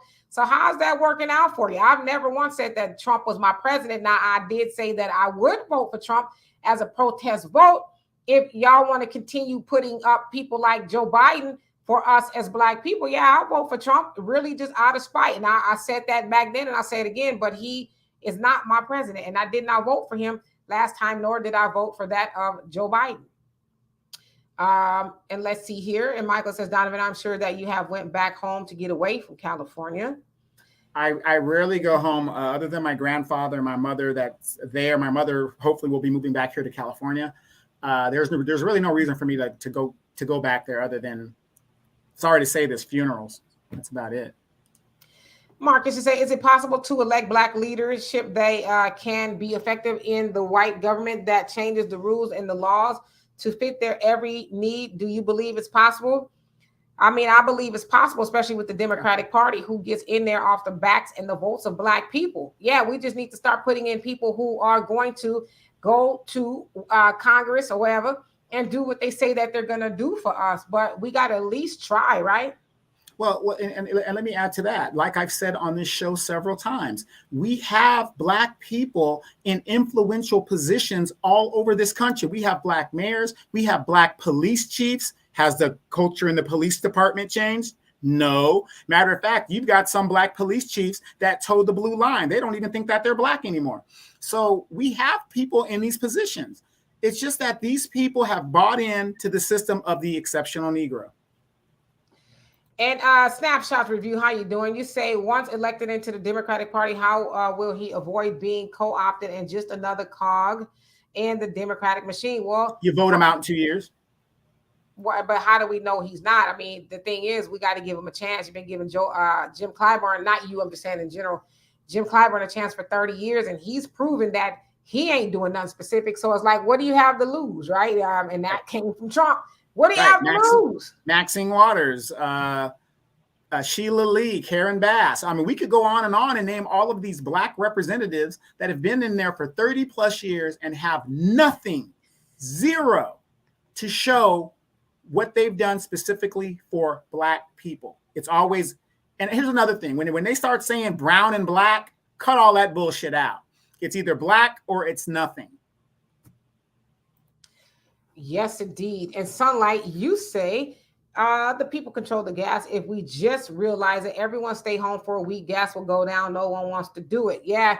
For one, a lot of people got to go to work, because they're calling a lot of people back to the office.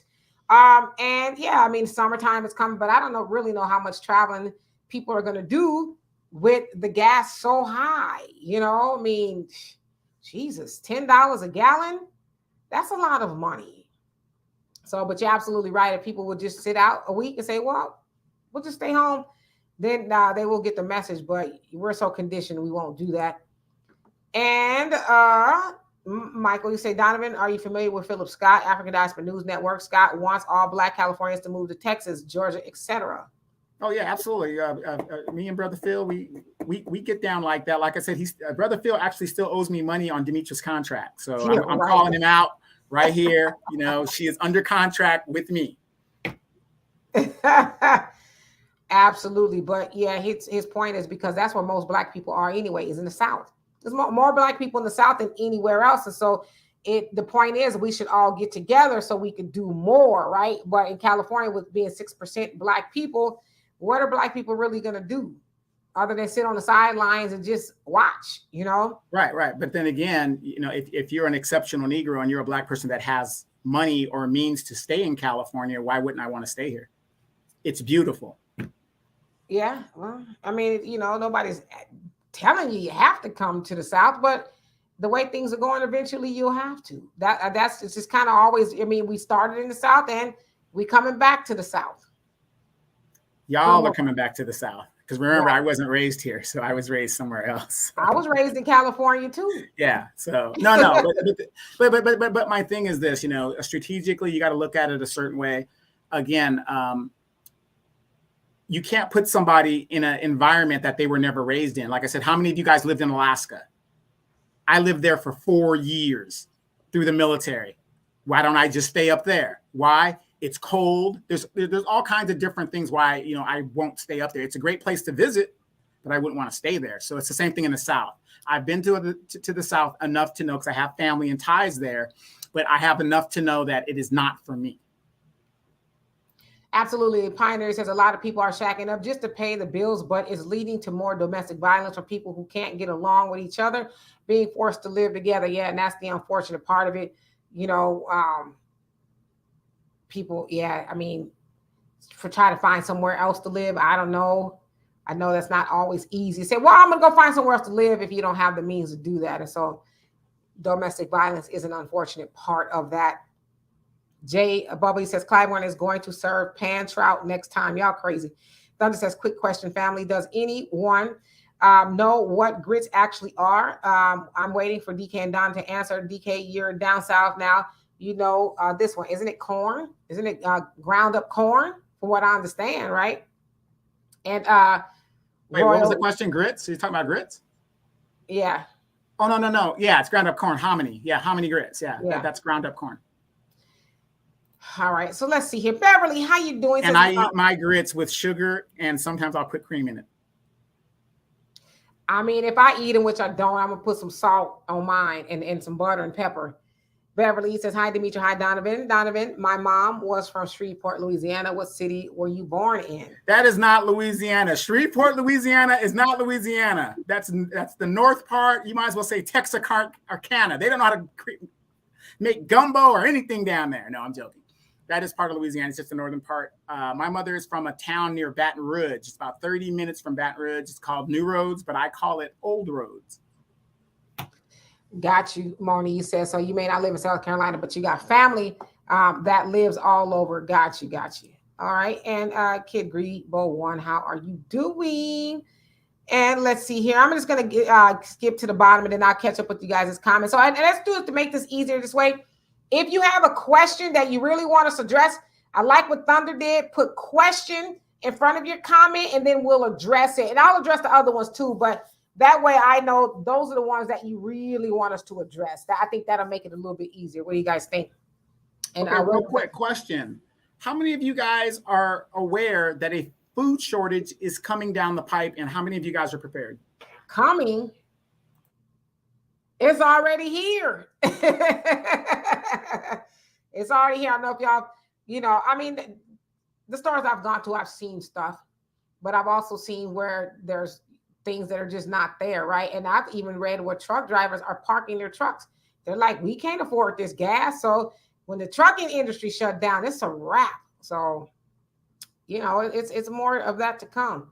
All right, so let's see here. In old school, how you doing? It says Sheila Jackson Lee is non-FBA, who is speaking on reparations for FBA, and she got to go. Or, you know, she's speaking on, let's get a study going, right? But she don't mean it. She don't mean it at all. It's just to keep Black people voting for her.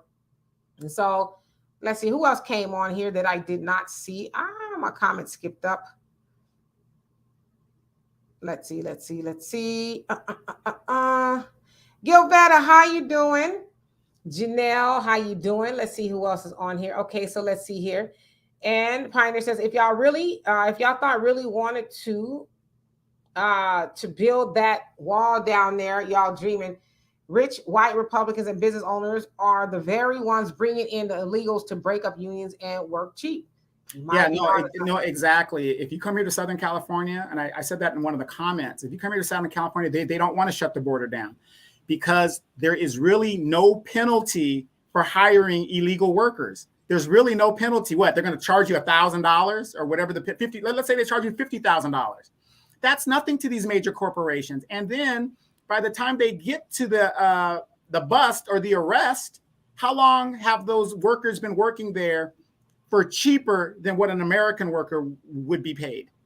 There is no penalty for the corporations to hire these illegal workers. There's no penalty, basically.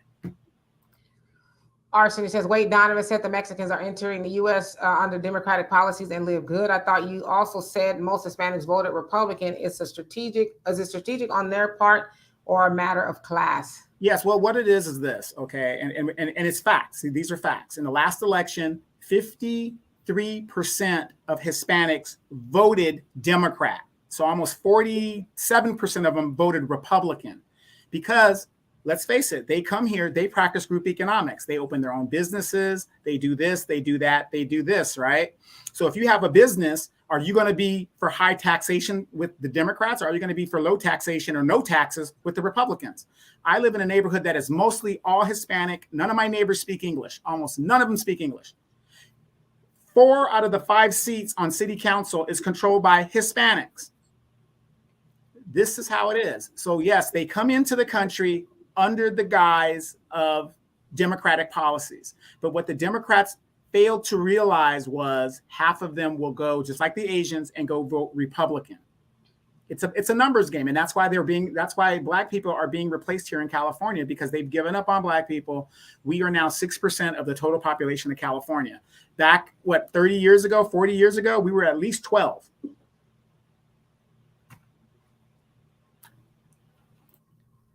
Moni, you say he has a right to bring up that she is married to a member of the oppressive class. Generally, it's been my experience in my own family. Once they marry the oppressive offspring, generally is not for us. Well, Erica Alexander is not running for office. Someone said that she is friendly to that of the Foundation of Black American Community. And so, yes, Donovan brought up who he said doesn't matter, but she's married to, a white man. My stance is if it doesn't matter, why bring it up? But I always say this to you guys and listen, I believe in Black people should be together and all of that. That's just my personal belief. I always ask you guys who are against people being with other people, what are you and your Black husband doing to help Black people? What are you and your Black wife doing to help Black people? Are you doing, you got to be more than just we Black together sitting up here just being Black on Black. What are you doing? What are you doing for the Black community? Because just being Black ain't good enough. Like, what are you doing with your Black man to help save Black people? I ask this question all the time when people bring up certain things. Oh, he or she is not with a Black woman or Black man. Great. What are you doing with your Black man or your Black woman to help Black people? And I never even get an answer from the people who got something to say about who somebody else is laying in the bed with. And I'm going to throw the question out there again. I'm just asking, Moni, what say you? And let's see here. Sunlight says, Biden has citizens going to work just to put gas in their car to get back to work. Yeah, and that's crazy as hell right there, because I'll be like, hey, you know what? I'm going to find a way to work from home, because I'm not going to just be giving them. I mean, essentially, you giving the money back. You working just to make the gas companies rich. So I'd be like, I'm going to figure out something else. Yeah, think about this, you guys. I did the math on this. A lot of people did the math on. Do you guys know everything has been marked up 30%, 1/3. So these corporations are going for it. And the common denominator is, what are you going to do about it? I can understand going up 5%. I can understand maybe 8%, but a 30% markup on everything that had nothing to do with the pandemic that we had no fault in? How are we going to make it, especially as Black people? What about you folks that have mortgages and stuff? How are you guys going to make it? Now they're going to take your cars. Now they're going to take your houses because you can't make it. At a 30% markup, Gerard, how are you? Says in Buffalo, a Black man mayor lost the Democratic primary to a Black woman who is a Democratic socialist. That incumbent mayor ran as a write-in and won. Would Clyburn do the same if he loses the primary? I don't know. You ask very good questions. Yeah, usually a Democrat or a Republican, if they lose in the primary, just like that lady in Alaska did, she ran as an independent and got back into the seat anyway. So that's what they do. There's no difference between a Democrat and a Republican, you guys. Stop it. It's about power. Politics is about power, nothing more. There's no difference between a Democrat and a Republican, except a Republican says we don't like Negroes, that's it. Whereas a Democrat is a lying liberal, and they act like they like Black people. But if you look at the policies of the last 2 years, it's no different than basically what Republicans would tell you straight out to your face. And Judine, I hope I said that right. How you doing? You says Canadian Black settlers Nova Scotia supports Marcel Dixon. Hashtag Black First. Absolutely. Thank you so much for being here all the way from Canada. And Arson is from Canada as well. And Thunder, you say tomatoes and okra are extremely easy to grow, but some extra bags of beans and rice and some alternative means of cooking. Absolutely. Store your beans and your rice. I know that, that's what we do here. And just in case, we're not able to get vegetables and all that. I haven't started a garden, unfortunately, because I don't want to garden. I'm renting here. I want to start a garden when I buy a house, but I do have other things in the works in case something does go down. We will be able to survive for a while. Morning says, Demetri, can you please tell me, do you keep up with the names of your different shows? I would really love to check out when you said that. You spoke on my issues 2 different times. Love to look it up. Oh, wow. I would say it was probably like 2 to 3 months ago at this point, but forgive me, I don't know the title of those shows. But if I come across them, I will be more than happy to send it to you.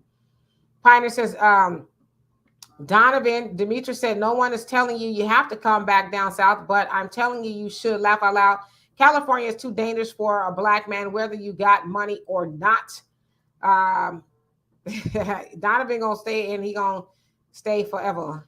Yeah, I'm near a military base with the one I retired from and stuff like that. I'm very familiar with it. So I have an outing to get out and go to Europe, Australia, or whatever. The South is beautiful, but like I said, the mentality there, the mentality alone would kill me. It really would. I know I'm kind of high strung when I'm on the show, but down there, I mean, sometimes I really have to slow down to listen to what people are saying. That's how the town that I'm from. And I'm not downing the town. What I'm saying is, and y'all know the New Orleans people, I love the way they speak, baby.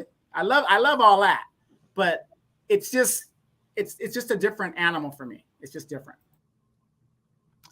Yes, indeed. And Sean says, down south be having too many storms for me to go live there. Remember how they did Black people when Katrina hit New Orleans? Yeah, I'm with you. I mean, it's the storms, it's the power outages, it's all of that. It's like, my God, what did I say? I'm telling you, I've been in the closet, like hiding in the closet, like 3 times with my daughter because, we had this hurricane warning and we're literally in the closet. We got our supplies in there in case it go down up in there. But I'm like, California would never. We would just get an unannounced earthquake and scare the crap out of us. But, we're kind of used to that, I guess. Let's see here. And Michael says, I'm aware of a food shortage and it's expected to get worse. Oh, yes, absolutely. And Robin says, my comments jumped up. I probably should skip down just a little bit so I could catch up here. Where did you go? Oh, Robin says, I thought food shortage was already here. Yeah, it's already here. Everybody said it is. Yeah, when it comes to stuff like that in California, yeah, we pay so much here. California is basically a powder keg waiting to go off. I mean, if they tax us anymore, it's just a matter of time before people say that's it. Absolutely. And P. Bonnie, how you doing? You says have to learn how to cook beans and make bread. Yes, indeed. I know how to do both. I know how to do beans more than I know how to do bread. I can figure it out, but that's what my daughter does. She is the baker. She can bake just about anything. So I think we'll be all right. And Sunlight says, for the record, people, grits are not cream of wheat. You put sugar on cream of wheat, not grits. Hey, it tastes good to me with some butter in there. Oh my God. Absolutely. Tim, you say stocked up on my canned goods and some dry goods already. Got to. That's what my dad always says, being Nation of Islam, store your food in your water. That's what the Muslims do. Store your food in your water. Like, how many times do people got to say that to you before you store your food in your water? I don't know. Okay. And so we could just DoorDash it. It's no big deal. There's always going to be DoorDash. Right. And what you going to DoorDash if it ain't no food? Pioneer says inflation is something else. I didn't see too much of a shortage where I am, but the prices of much of the food on the shelf is sky high. Yes. Okay, I got a question for you guys. A serious question. What is inflation? Do you guys know in economics? And Dimitri, you've taken economics. I've got a niece that majored in economics. There's no such thing as inflation. It is a made up situation to corporations could raise prices. Because if there was such thing as inflation, you would deal with inflation almost every day in regards to economics. Michael says, Donovan, I voted for the Green Party in the last election. All right. And so the Pioneer, you say, I'm going to get a half a slab of lamb ribs the other day. And I was going to get a half a slab of lamb ribs the other day, and they were almost $30. And you put that slab right on back, didn't you? He was like, I guess a can of tuna it is, huh? Can of tuna? You mean beanie weenie, corned beef hash? All the stuff. Sausages. Nah, I'm cool on all of the potted meat type of stuff. J Bubba says $12 for eggs here in Fort Worth. I'm going to get me a chicken. Yeah, I heard that the eggs were, I don't eat eggs, but they're $8 to $10 a carton. Is like, is you for real? Well, look at the milk. The milk is just as expensive as the gas. And y'all don't need to be drinking milk anyway. It ain't nothing but liquid pus, so leave that alone. And William says, I have started growing patio watermelon on beets. Oh, I love beets. Blueberries, chives, tarragon, sage, mint, and cilantro. Yes, I love all of those things. And May, how you doing? It says, all Black politicians on either side work purely for meritorious manumissions. Yes, indeed. And you guys looked that up. Dr. Claude Anderson talked a lot about that. It's basically was something that was enacted during slavery, and it was if a slave saved a slave master's life, invented something, or told, invented something useful that white people could use, or told on another slave. And so, yeah, they are still practicing that today. Very good point. And Damon says it's still slavery. It's still slavery. The color has changed. And Godspeed, how you doing? Says just checking in. No reparations, no vote. I know that's right. And let's see who else came on here. And Marcus, she says, question. Yes. See, this is how, if you guys really have a question at this point, y'all want us to ask, do that question. So you say question from 1968 to now. Can we name one thing Black people have accomplished in America collectively? Is there one victory of any sort that we can lay claim to other than financial growth and a few people who managed to break through the wall, get into positions of power? They don't matter. And my brother, you know the answer to that. And collectively, that is nothing. And I know why you went to 1968, because that was when civil rights was raging. And so that is an accomplishment, whether we like it or not.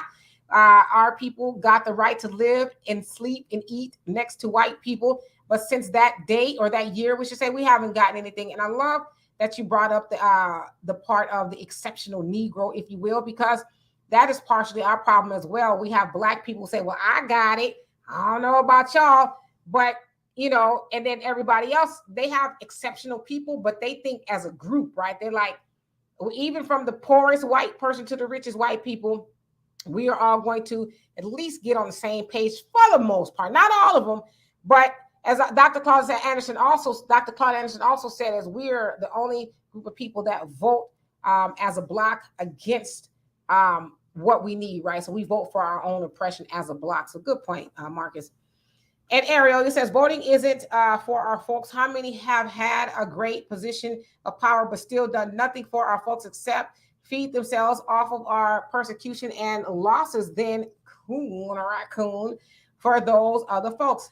Absolutely. And voting is not for us at this point because we just continue voting for oppression. We don't vote for tangibles, right? We just vote for the sake of, well, our ancestors died for the right to vote. And so I'm going to go in there and do it. But as I always say, they did not die for the right to vote. They died for us to go get something for that vote. And Isaac, how are you doing today? Pioneer says the real great replacement Black communities being replaced by Latino communities in various places around the nation, yet it's the white people getting upset over being replaced. Well, did they think they were going to be able to rule forever in the tyranny that they've ruled?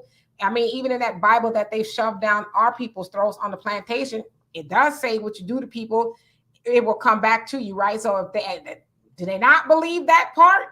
You know what I mean? So they're just getting what they got coming to them. You know, the planet is pretty much tired of white people.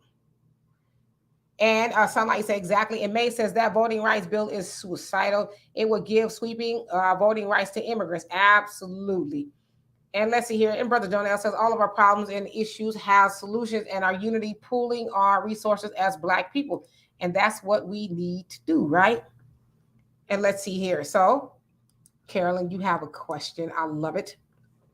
I said, Demetri, do you believe we will get reparations here in California? To be truthful, everyone I know that has moved out of California are sorry they moved. That's what they tell me.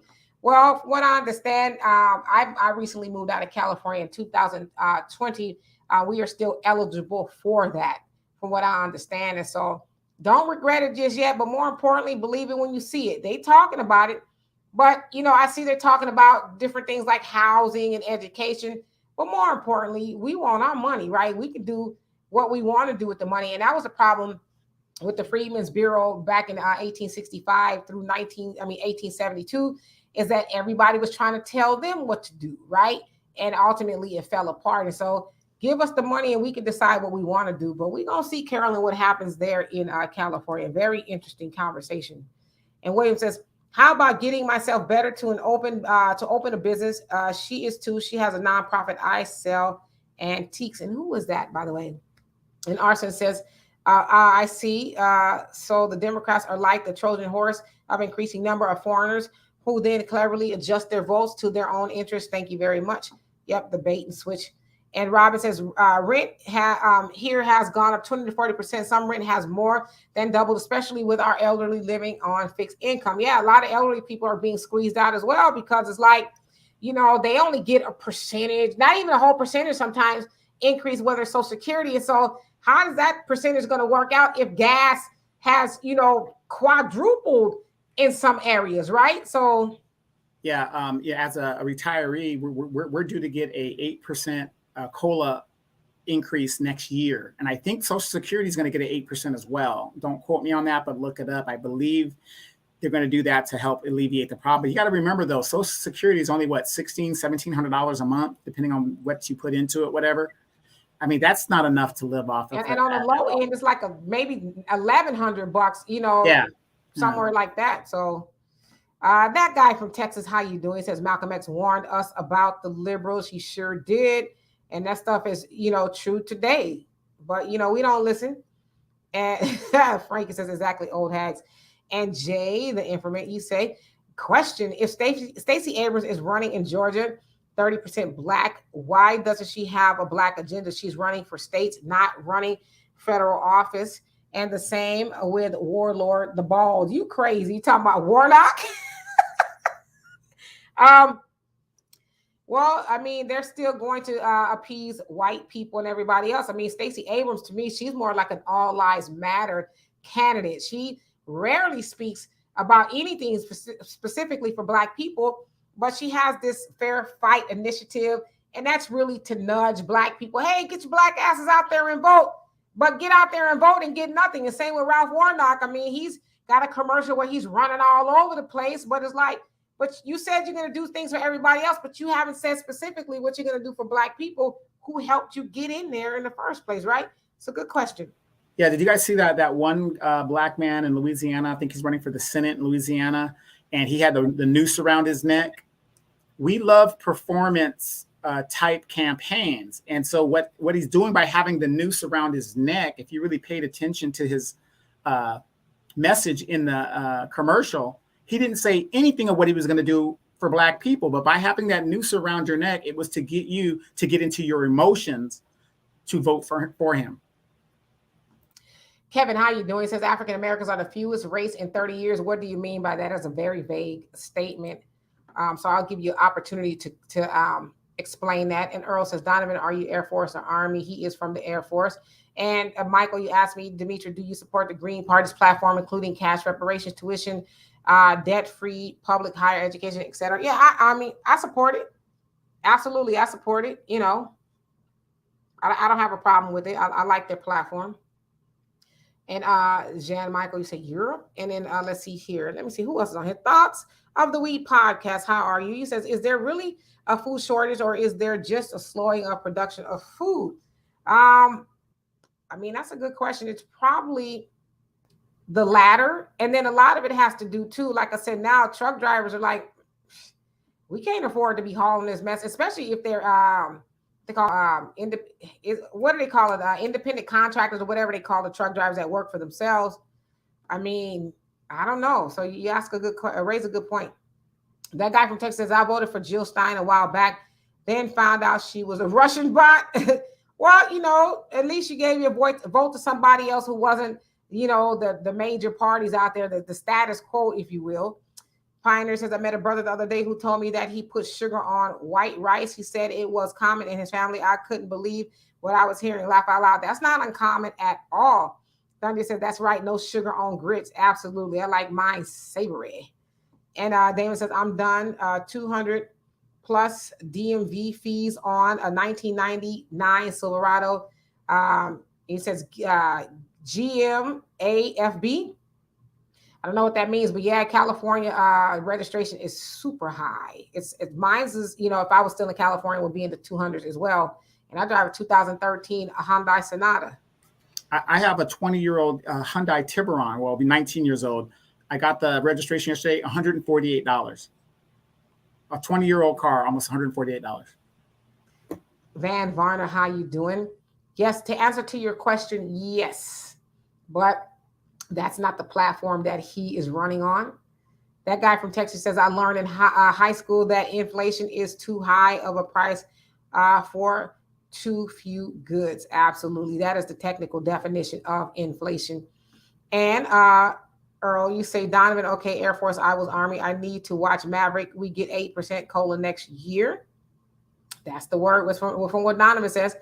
All right. And so let's see here. William says inflation rate of increase of prices over a given period of time. Inflation is typically a broad measure, such as the overall increase of prices or the increase in the cost of living in the country. That is also part of the definition of inflation. Marcus, you have a question. You say, is it realistic to say that with the handful of Black people over the mass majority who have gained wealth, that this insane price gouging across the board in every area is an attempt to secure the first trillionaire or trillionaires and to make being a millionaire blue collar income? Or if you think about it, depending on where you live, being a millionaire is kind of like blue collar income. But yeah, I mean, that could be the case too. But I mean, how many trillionaires are really out there other than that Elon Musk? I think he's really close if he's not already, right? The rest of them are kind of far behind. But I mean, yeah, anything's possible. But the question we have to ask ourselves as consumers, are we contributing to that? The question is, yeah, do you need a Tesla? I mean, I guess with these gas prices, yeah, probably at this point. But, you know, those are questions we need to also ponder. Or maybe we should do like other countries. Like I have a scooter, 1 gallon tank, 90 miles to the gallon, goes up to 85 miles an hour. And I got that ahead of the gas crisis that we have now because I just got tired of staying in traffic in California when I'm just going down the street or I'm just going down to run a few errands. So I just got me a little scooter, doing my thing. Absolutely. And Michael says, question, Joe Biden is welcoming the white Ukrainians because white people are declining in America. What is my race? America needs Steven Seagal to fight for Black America. Well, you know what? You bring up a good point with the Steven Seagal thing, but I'm going to go one point earlier. People forgot this. Bruce Lee has been frozen in a silo since the 1970s, and he was supposed to be thawed when the economy got better. If we need Bruce Lee anytime, we need him now. I don't know if Bruce Lee would even want to come back into this mess, right? Be like, who the F unthawed me? Monet, he says, anyone else see there's a tampon shortage? Stock up on everything you can. Get a garden together is easy. Can be done in all types, sizes, containers. Get your canning game together. Survive. Yes, indeed. And to the first point, what that got to do with me? I'm just playing. I'm with y'all, my fellow sisters out there who are suffering a shortage of that. I'm with you in solidarity, but that's all I can do for you. Absolutely. All right. And so Earl says, Donovan, I spent 60 days at Fort Polk, Louisiana. I think that is for training exercise. Glad I was not stationed there. Got you. And Rain, love, how are you doing? And Jafai says the 1968 comment is exactly why we should appreciate what the boomers did instead of constantly bashing them. Donovan. Yes, indeed. I mean, I think we should, not discount what they did. Like I said, it was very admirable that they did what they did. And Michael, you have another question. He says, I understand that both of you support Marcel Dixon's Repair Black America to Fix America. Yes, that's his slogan. Do you support Dixon's Medicare for all tuition, debt-free public education and vocational? Yes, I do. I do. I mean, I remember when I first went to college back in the day, it was like $3 a unit. Now I don't even know what it is, but it's super expensive. And so going to school was still reasonable back then, right? You could still work a little job and pay for your schooling and education, but now it's just out of control. I mean, student loan debt is like $1.7 trillion. It wasn't that before these institutions really got in bed with big corporations to make money off of people who are simply trying to get an education. So yeah, I support that. Okay, I have to say this. What Demetra's not telling you guys is, like the rest of us, she sat on that quad when she was supposed to be in class socializing. So when that bell rang, she sat on the quad with the rest of us. But real quick, when it comes to schooling in the United States, do you know why schooling should be free in the United States? How do we fund basic school up to high school, from kindergarten all the way to high school? How do we fund it? Through housing taxing, mostly through your property taxes, right? Why don't we just do that in regards to college? Yeah, it's going to be a couple more bucks, but there's no reason in so-called the greatest country in the world that we can't fund college education the same way we do remedial general education. So they're just blowing smoke up everybody's asses so that you guys don't think of common sense stuff of how we do things. Absolutely. And Mike, I'm going to put your comment up. He says, question, I am Asian and strong supporter of cash reparations for African descendants of slavery. How do I push for the bill to give money to Black Californians, even though I don't live in California? I mean, that's a good question. I don't know. Maybe write the governor. I know he's Governor Gavin Newsom. He's, a big proponent of that. Maybe write him or some of the politicians who are pushing for that. But yeah, and I think that's awesome. You being Asian are pushing for that, because I think for people to push for reparations for African Americans is to understand that there is a debt due to Black people in America for what our ancestors have gone through and what we are still going through. So big ups to you for supporting that. And let's see here. And Brother Jonell says they was killed. Our ancestors was killed for aspiring to liberation. That's they thought was in a voting. Our empowerment is in our unity, doing for self. Power exceeds nothing without demand and force of power. Backing that demand, America don't respect the vote. Without economics, you better preach, brother. With no money, there is no power. And that is a fact. And Gabrielle, how you doing? He says, never back down from wanting the reparations to be lineage based. Now, absolutely. And that's kind of where there's an argument in California. There are some who are not foundational Black Americans, and they're like, well, what about us? So, but they have made it clear, like, well, this ain't about y'all. This is about people who have direct lineage to slavery. So y'all have to go maybe get it from your government. Right. And you also got to remember, this is an advisory board. That all they're doing there is to advise what should be done. Doesn't mean it's actually going to be doing it. Once again, they're putting the carrot in front of you, getting you excited about the Democratic Party and all that. I'm all for it if they can do it. But I'm not going to get my hopes up because the California Assembly has to take up that measure and vote on it. Until they do that, there's nothing to get excited about. And William says, Donovan, will I be able to get my retirement pay even while living in Africa somewhere? Yes, absolutely. As long as you have a bank account here in the United States. I'm like you, William. I want to go live abroad throughout the year.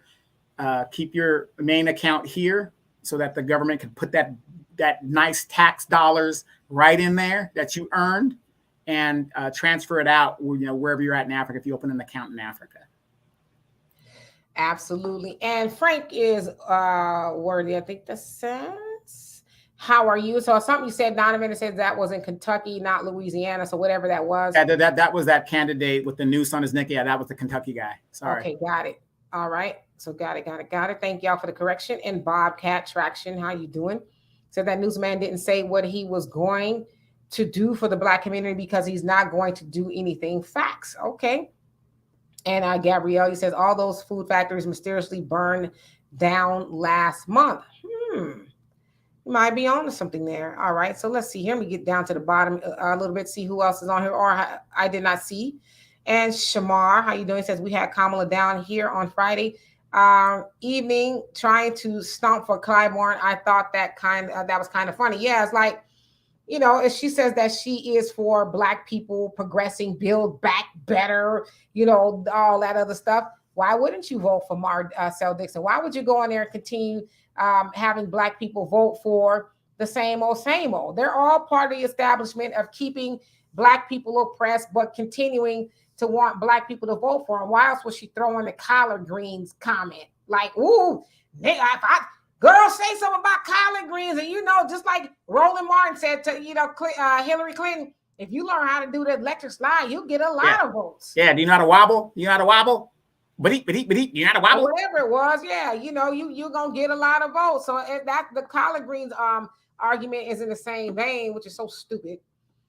Let's see here. And the Pioneer says, you're right, Queen. In some places, you need $1 million a year just to live a decent middle-class life. Yep, you got to. Yeah. Kamala also said this. I lost my thought because I had it right on top of my tongue, but go ahead. EC, how you doing? It says, is Jim Clyburn really the creature for you? Know what? Why I read that comment? You stupid. I remember what I said about Kamala. Kamala did say this. How many of you guys saw the clip? It's on YouTube. She said election has consequences. People got what they voted for. Period. I'm not going to drink my water because I might spit it out. Oh, that's pretty funny. William says, Donovan, we need to meet and talk offline about the bennies. I retired last year and need to file and get my ID card. Donovan is definitely your guy, but I'm going to speak for Donovan right now. Donovan will be mad if he gives you all that advice and you don't take it. Now, I know you will take it, but he's spoken to a lot of people and they're just leaving money on the table. So I know that you will pursue your benefits and good for you. And Melvin says, if you're interested in electric cars, then the price of electricity will go up. Funky Elon Musk's arms is behind the gas price going up. His plot is to get rid of gas-powered vehicles. Yeah, and you hear the White House talking about it a lot too, but you know what? You're right. The minute we all get electric cars, guess what? It's going to cost you an arm and a leg for electricity too. So good point. And Michael says higher taxes on the wealthy, Donovan. And Oil King, how you doing? Says some of our people say ridiculous things. The average Black family only making mid 40,000s per year. Do we not realize where we are economically? Yeah, and we should. But unfortunately, or the fortunate part is we see about $1.3 trillion a year in our community here in America, but we give 97% of that away. And that would make us about the 8th wealthiest country, give or take, in the world if we kept that money in our community. So you make a very good point. Let's see who else. Lightweight. Okay. I saw you comment, but I'm not going to read it out loud. And let's see here. Who else came on here? Jasmine Jazzy J. How you doing? It says, facts, Colorado has a police advisory board and they do absolutely nothing. All smoke and mirrors. Yeah, it's just because listen, like I said, They know most of us, and I'm not trying to come off as condescending, but they know most of us ain't gonna read it. They know we ain't gonna show up to none of those board meetings or city hall meetings and none of that. We're not gonna show up. We'll just get the talking points from people like Kamala as she zhuzhes it together with the green comment, but we're not gonna dig into it like the George Floyd Justice and Policing Act. To a lot of us, it was like, yay! And somebody said that they like my picture behind me. I forget who that is. Thank you so much. I didn't mean to skip your comment, but I was thinking about that. Like the hands behind me, like, yay! We got the George Floyd Justice and Policing Act passed. But it's like, did you read it though? Did you read it? Well, you know what you should put behind you? The Congress in their dashiki cloth, kneeling and praying. Absolutely. Let's see here. Vanny says, "It's Donovan." I already took care of that one. Okay, got it. Because I'm just like I'm just reading them as I see them. Sometimes I don't scan them, so I'm gonna let you handle that, Donovan. Who else came on here? Wilbur, how you doing? And Honey Chick, you laughing? How you doing? And let's see here. Tiara, how you doing? It says, good evening, Demetra and everyone. Yes, indeed. And 100 Saints, how you doing? Pioneer says, y'all talking about collard greens. We making you hungry. Y'all talking about collard greens now? Okay, I got to bounce before the store closes in an hour. Great show. King and Queen. I'm finna get some ocean perch to fry. You know what? I'm eating fruits and vegetables, but can you get me a piece and put some Louisiana hot sauce on it for me? Eat it very slowly for me, please. And thank you. I like a twang of vinegar with my greens, so it gets a little twang to it. Okay. And let's see here. Michael Jordan, how you doing? He says, black spending power is a myth. Do tell. And Thunder, he says, it's hurricane season. Talk with your families about getting ready. Is it hurricane season already? Yes, absolutely. I don't like hurricane season.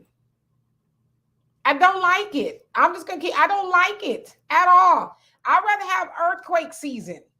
It's scary as hell. Don't get me wrong. Earthquakes are scary. Like you're lying. Earthquake is like Jesus. If you stay ready, you ain't got to get ready. I don't like hurricane season. Because at least in the earthquake, yeah, you might be sleeping in the middle of the night and the whole house shakes. You're like, is this it? Is this it?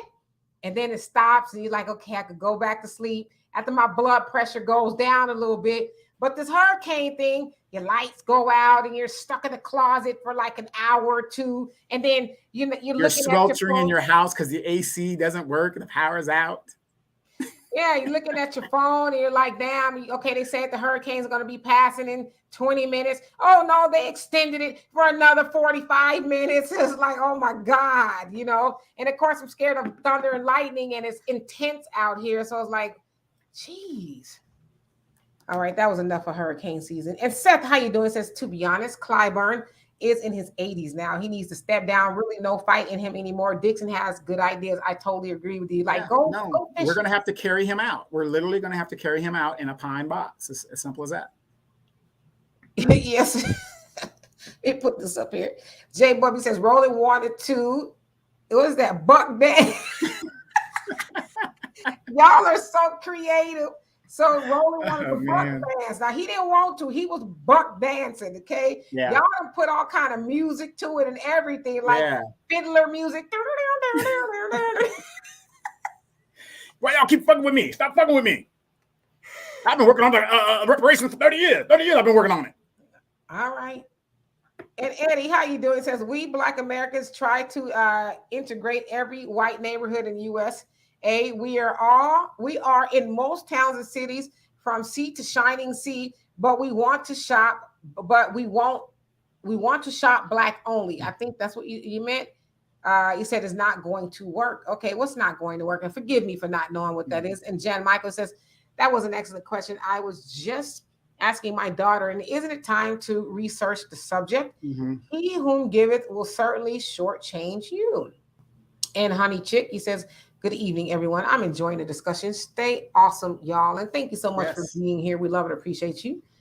And Michael Jordan says, this hurricane season sounds personal. It is personal. Like, I'm a California girl. I ain't used to all this, hurricanes. And at one time I was here, it was a hurricane, tornado, and a thunderstorm all in one time. I said, this is too much. Like, what's going on here? Yeah. Now, what I want to know, Michael Jordan, is why did you break up with Lori Harvey? No, I'm joking.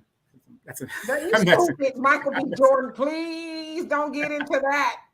Okay. Monet says, Demetri, moved to Kentucky. We don't have hurricanes, but it's Confederate flag and stupidity season all year long, though. I've seen a lot of Confederate flags here. You know, it don't really bother me at all. I'm like, y'all do y'all. As long as y'all don't come over here with that nonsense, whatever, you know. Kentucky, I don't know about Kentucky, though. They like to shoot black women and get away with it. Breonna Taylor. And Eddie, you say, we can shop online only, but most of the bills, comment jumped up. I'm sorry. Hold on a second. It says most of the bills are paid to white people. Yeah.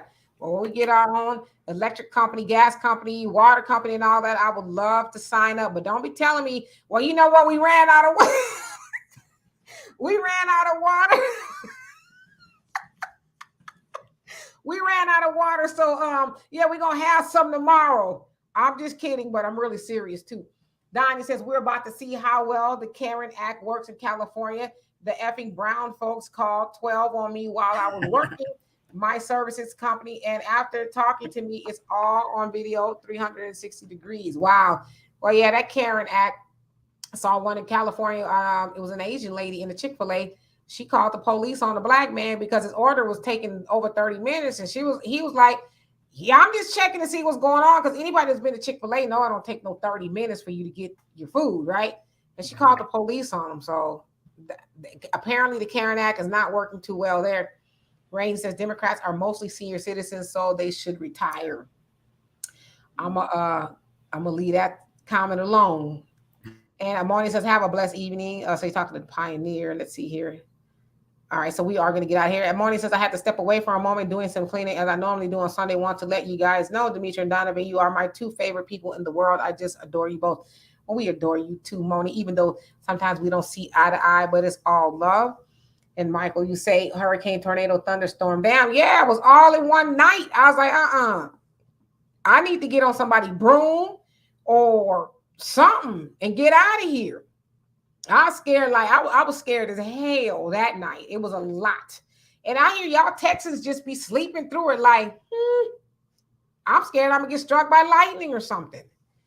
And Sunlight says, oh, Donovan Saadiq, send me some dates. The raw one. So you're Sunlight, our sister Sunlight, just found out about naturally sweet dates that we have all over here in Southern California because of all the palm trees and the date trees that we have here.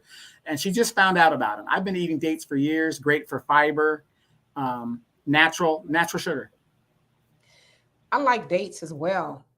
Michael says Lori Harvey was doing too much. I'm going to leave that alone. I ain't got nothing to say about what Lori Harvey is doing.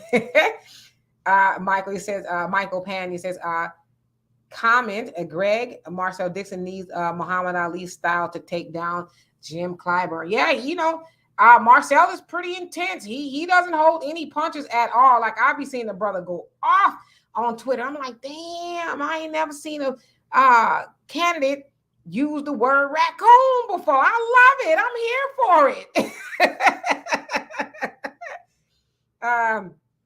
And Michael Jordan says, have to let it go. All right, so let's get down to the bottom because we are well. He had to let Lori Harvey go. He just said I had to let her go. Oh, yeah. So, or did she let you go? Honey Chicky says, I'm in Alabama and we have to be aware of floods and tornadoes. Yeah, California is dry there. We don't want too much trouble there. And Thunder says, no, Nona hurricane, when the lights go out, you just up a bottle of whiskey and sit back and listen to some Stevie Ray Vaughan and enjoy it. Well, how am I going to do that? I ain't got no generator yet. I'm still, finding my way here in Texas, Houston, and all of that. So, I don't want my phone to die. Right. And speaking of generators, you guys, food shortage, you guys better invest in some solar light bulbs, solar generators, solar, everything you can get solar within your price range and just get ready. Yes, indeed. And Earl says, I'm originally from Tampa. I never had a hurricane experience that Demetri described. Yeah. Now, in all fairness, like, I guess there's some sort of a hurricane. It hasn't been nothing that, blew out the windows or nothing, but it was enough for me to be concerned, right? Enough for me and my daughter to be in the closet. And Michael says, question, Demetri, do you own a weapon in Texas to protect yourself from the police and white supremacists? I surely do. Yes, I do. And Samuel, how are you doing? And you say, Demetri and Donovan, Marcel will eat gatekeeper Charlemagne and Roland Martin alive. Yeah, they ain't there for that kind of smoke. They, because he don't seem like he played too much with the silliness. So yeah, they not ready for, him being cute and, all the sound bites and all of that. So I agree with you. William says California is about to run out of water with the Pacific Ocean as the front yard. Yeah, because it really don't rain too much in Southern California, that is. And EC says, will Donald Trump still become U.S. president if Louis Farrakhan was his VP? You know what? That's a hell of a question. First of all, I don't think the minister is interested in running for office, and I don't think he would want to be second banana to that of Trump, but that's a good question nevertheless. And Michael says, Donovan, please let me know when you need me to confront the Asian Karen. Okay. Yes, indeed, Frank. Good show. And Jason, how you doing? He says, I hate that y'all only come on once a week. You two are a great combination. Yeah, we'll come on like if something special happens or whatever. Or maybe one day Donovan says, I'm hella bored. Let's go live or something, do a live or something. We may do that, but y'all know we here live with Wednesdays on Walter, and Walter's a different character altogether. But I think y'all find him entertaining and educational as well. And so let's see here. Let's see. Al Jackson, where you been, man? You say, so who can't? I can't stand him. What does that mean? Who came out of the closet first? Lord have mercy. Okay, let's see here. Somebody asked me a question.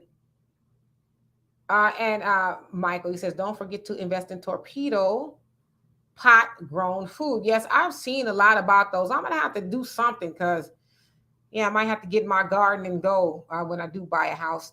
And Michael says, at Demetri, Lori Harvey needs a man. It's her loss, but I understand you wanting to frame it like she let me go. You got to keep the sisterhood alive. I mean, listen, I don't follow Lori Harvey or Michael Jordan's situation at all. Sounds like they were heartbroken. Sounds like he wanted to step it up a notch and marry her. And she was like, I got my business and I'm young. I mean, she's only 25, y'all. She's 25. And 25, and then she hits the wall at about 30. The wall is undefeated. And see, that's what a lot of women don't understand. Your contemporaries are getting married at a young age, whereas our women aren't doing that. And so they're missing out. And that's a different debate. I don't want to get into all that, but. I mean, what is this wall that you guys keep speaking? We got 10 minutes, y'all. We got 10 minutes. What is this wall y'all keep speaking of? And while you think about it, I'm going to see who else came on here. Mr. D's News, he says, we all need to get guns. Absolutely. And let the redeemed say so. How you doing? He says, the picture behind the gentleman is gorgeous. The natural hair is regal. Yes, that is actually a picture of me. A picture that Donovan's great, beautiful niece drew. And did all of that a couple of years back. And so that is the official Demetri K logo. When I don't have my hair in braids, y'all know what? Houston is forcing the sister to have her hair like this because I'm natural, like all the way, no chemicals on my hair at all. And it was just a lot to comb. But when it gets colder here, I will wear my afro, a couple of weeks and then put it back because this weather is not good for my hair. But thank you anyway. Thank you so much, Brother Jonelle. Donovan, I'm waiting for this answer. And you say Jonelle says, the Honorable Minister Farrakhan is not trying to join the fall of America, but Exodus in Revelation 18:4, consider the time 13. Absolutely. We know Farrakhan is not China for that foolishness. Okay, real quick. The wall is this. Okay, unlike men, women have certain time frames to where you guys will not produce any more children. You have geriatric pregnancy, which is usually after 35 and so on, so forth, right? So that's what they mean by the wall. At a certain time, you guys can't produce children anymore, right? So let's say you meet a man and he wants a lot of children. If you can't produce children, then your value to that dude is not very high. So he goes on to other people. So if you're not married or have found yourself a spouse by a certain time, your options become less. I'm not going to say any of these derogatory terms that everybody's used to. Your options to find a man of your choice, the kind of man that you want, is limited because you've let that time already expire. That's what it means by the wall. It's undefeated. Simple as that. That sounds like some made up bull cockamamie. No, it's not made up. It's true. It's true. There is such thing as geriatric pregnancy. Well, what's Kiki Wyatt's problem? What do you mean? What's her problem? But remember, she was married a couple of times. Remember, wait. She was married a couple of times. So she got ahead of the wall. She had already had a man. It didn't work out. We're talking about telling young women not to get married at a young age, which is when you're stronger and more, virile, versus waiting until like after 35, where it's more dangerous for you and all that other stuff. So I'm going to put this comment up here. The Hula Gang, how you doing? Say, plus we start looking at younger women. Okay. Y'all start looking at younger women for what? What are y'all looking at these younger women for? If y'all don't mind me asking. A younger woman can have children versus an older woman. What if I meet with this girl and I want children with her? Do you want more kids? Me? I don't, but if my spouse does and she doesn't have any, I have an obligation to give her one. Let the Redeem Say So says we need to adopt more anyway. Exactly. I am not adopting somebody else's pipe bomb. I'm not doing it. Yeah, I mean, I don't know. I this whole wall thing, I think it's to me, I'm just gonna keep it real. I think it's ridiculous. I think it's a way. This is just me. I know some of y'all ain't gonna like it, but I got to be me. I think the wall commentary is just a way to shame women into whatever y'all want them to do. I mean, Lori Harvey is 25 years old. I mean, I'm not mad at Lori Harvey for not wanting to get married. I think, I don't know the situation, but I think she probably should have told him that up front, like, hey, I'm really kind of just hanging out right now. I don't want to be married. But the wall like that, I think it's just a whole bunch of made up mumbo jumbo by dudes to shame women. No, it has nothing to do with shaming. It has nothing to do with shaming. Well, in my opinion, it has absolutely everything to do with shaming women who maybe want to get herself together, do a career, and maybe wait to have kids. Everybody don't want to, have a litter of kids by the time they're 25 years old. Some people, want to go and explore the world and say, okay, now I'm ready to settle down. I've gotten all that out of my system. Now I want to settle down. But to push this narrative that there's this wall, and if you don't go ahead and bust it open for a man, let me finish. But if I don't go ahead and bust it open for a man before I hit 35 years old, then I'm washed up. Okay, wait, no. What the wall also means, when is the time if a woman doesn't have children, that her biological clock starts ticking? Is that a real thing or is it not a real thing? Child, there's people having kids in their 50s. No, we know all that, but it's more dangerous when a woman does that. Now, in regards to Lori Harvey and a person who is a public figure of that magnitude, right? What man in his right mind wants to marry a 304? She's been with this dude, this dude, this dude, this dude. Talk about somebody in the public. Who wants to do that? Nobody. Okay, nobody. But this is how Janet Jackson had a child later on in life, but but she has the money to do that. We're talking about people who have the means to do this stuff. I'm gonna debunk your point about Lori Harvey being a 304, and y'all know what that is. I didn't call us 304. I'm saying 304 in general. In general, right? Mm-hmm. Well, let's just leave it to Lori Harvey. Lori Harvey has been with everybody and they daddy, literally. Mm-hmm. Well, I don't want to say everybody and they daddy. I don't want to put her out there like that. But she been, Well, she did date somebody's daddy as well as date the friend. But the point that I'm making is that ain't stopping dudes from wanting to date her. So again, any rational man wants to smash an attractive woman. That's what? Stop the cap. Because y'all men talk. See, this is where I got to get a little indignant, right? Y'all talk about a woman and her sleeping with this, that, and the other, but that don't stop you Negroes from wifing her. Y'all know the woman on the block, it could be the loosest woman on the block, and y'all be lying around the corner to try to wife her up. So y'all put this narrative out there that, she got this body count and she's a 304. No man is going to want her. Well, I'm here to say that's a lie. There's a lot of women out there who in y'all cases are 304s, but y'all get with her. And some of y'all will even marry her. So again, I think a lot of these talking points, I don't disagree with all of them. But I think a lot of the talking points is to shame women into acquiescing to that of what you men deem as a good woman. I have to disagree. Women have a biological clock. It was set up that way to where you guys will stop having children. That is just a fact, period. That's a fact. And if a woman can't give a man a child, her, not necessarily her value, but her whole process of being on this earth has been diminished in a lot of men's eyes, not all men's eyes, but a lot of men's eyes, period. And Michael Jordan, I'm gonna have to call BS on you too. You said that's a lie. Ain't no man of me is wife in these 304. Stop the cap. Y'all talk about Steve Harvey wife all the time being a 304. Did she not get wifed? Yeah, but she had a lot of drug money. We're talking about. Ain't y'all putting all these butts to it? Did she get wifed or did she? Yes, but we're talking about people who are entertainers and live a different lifestyle.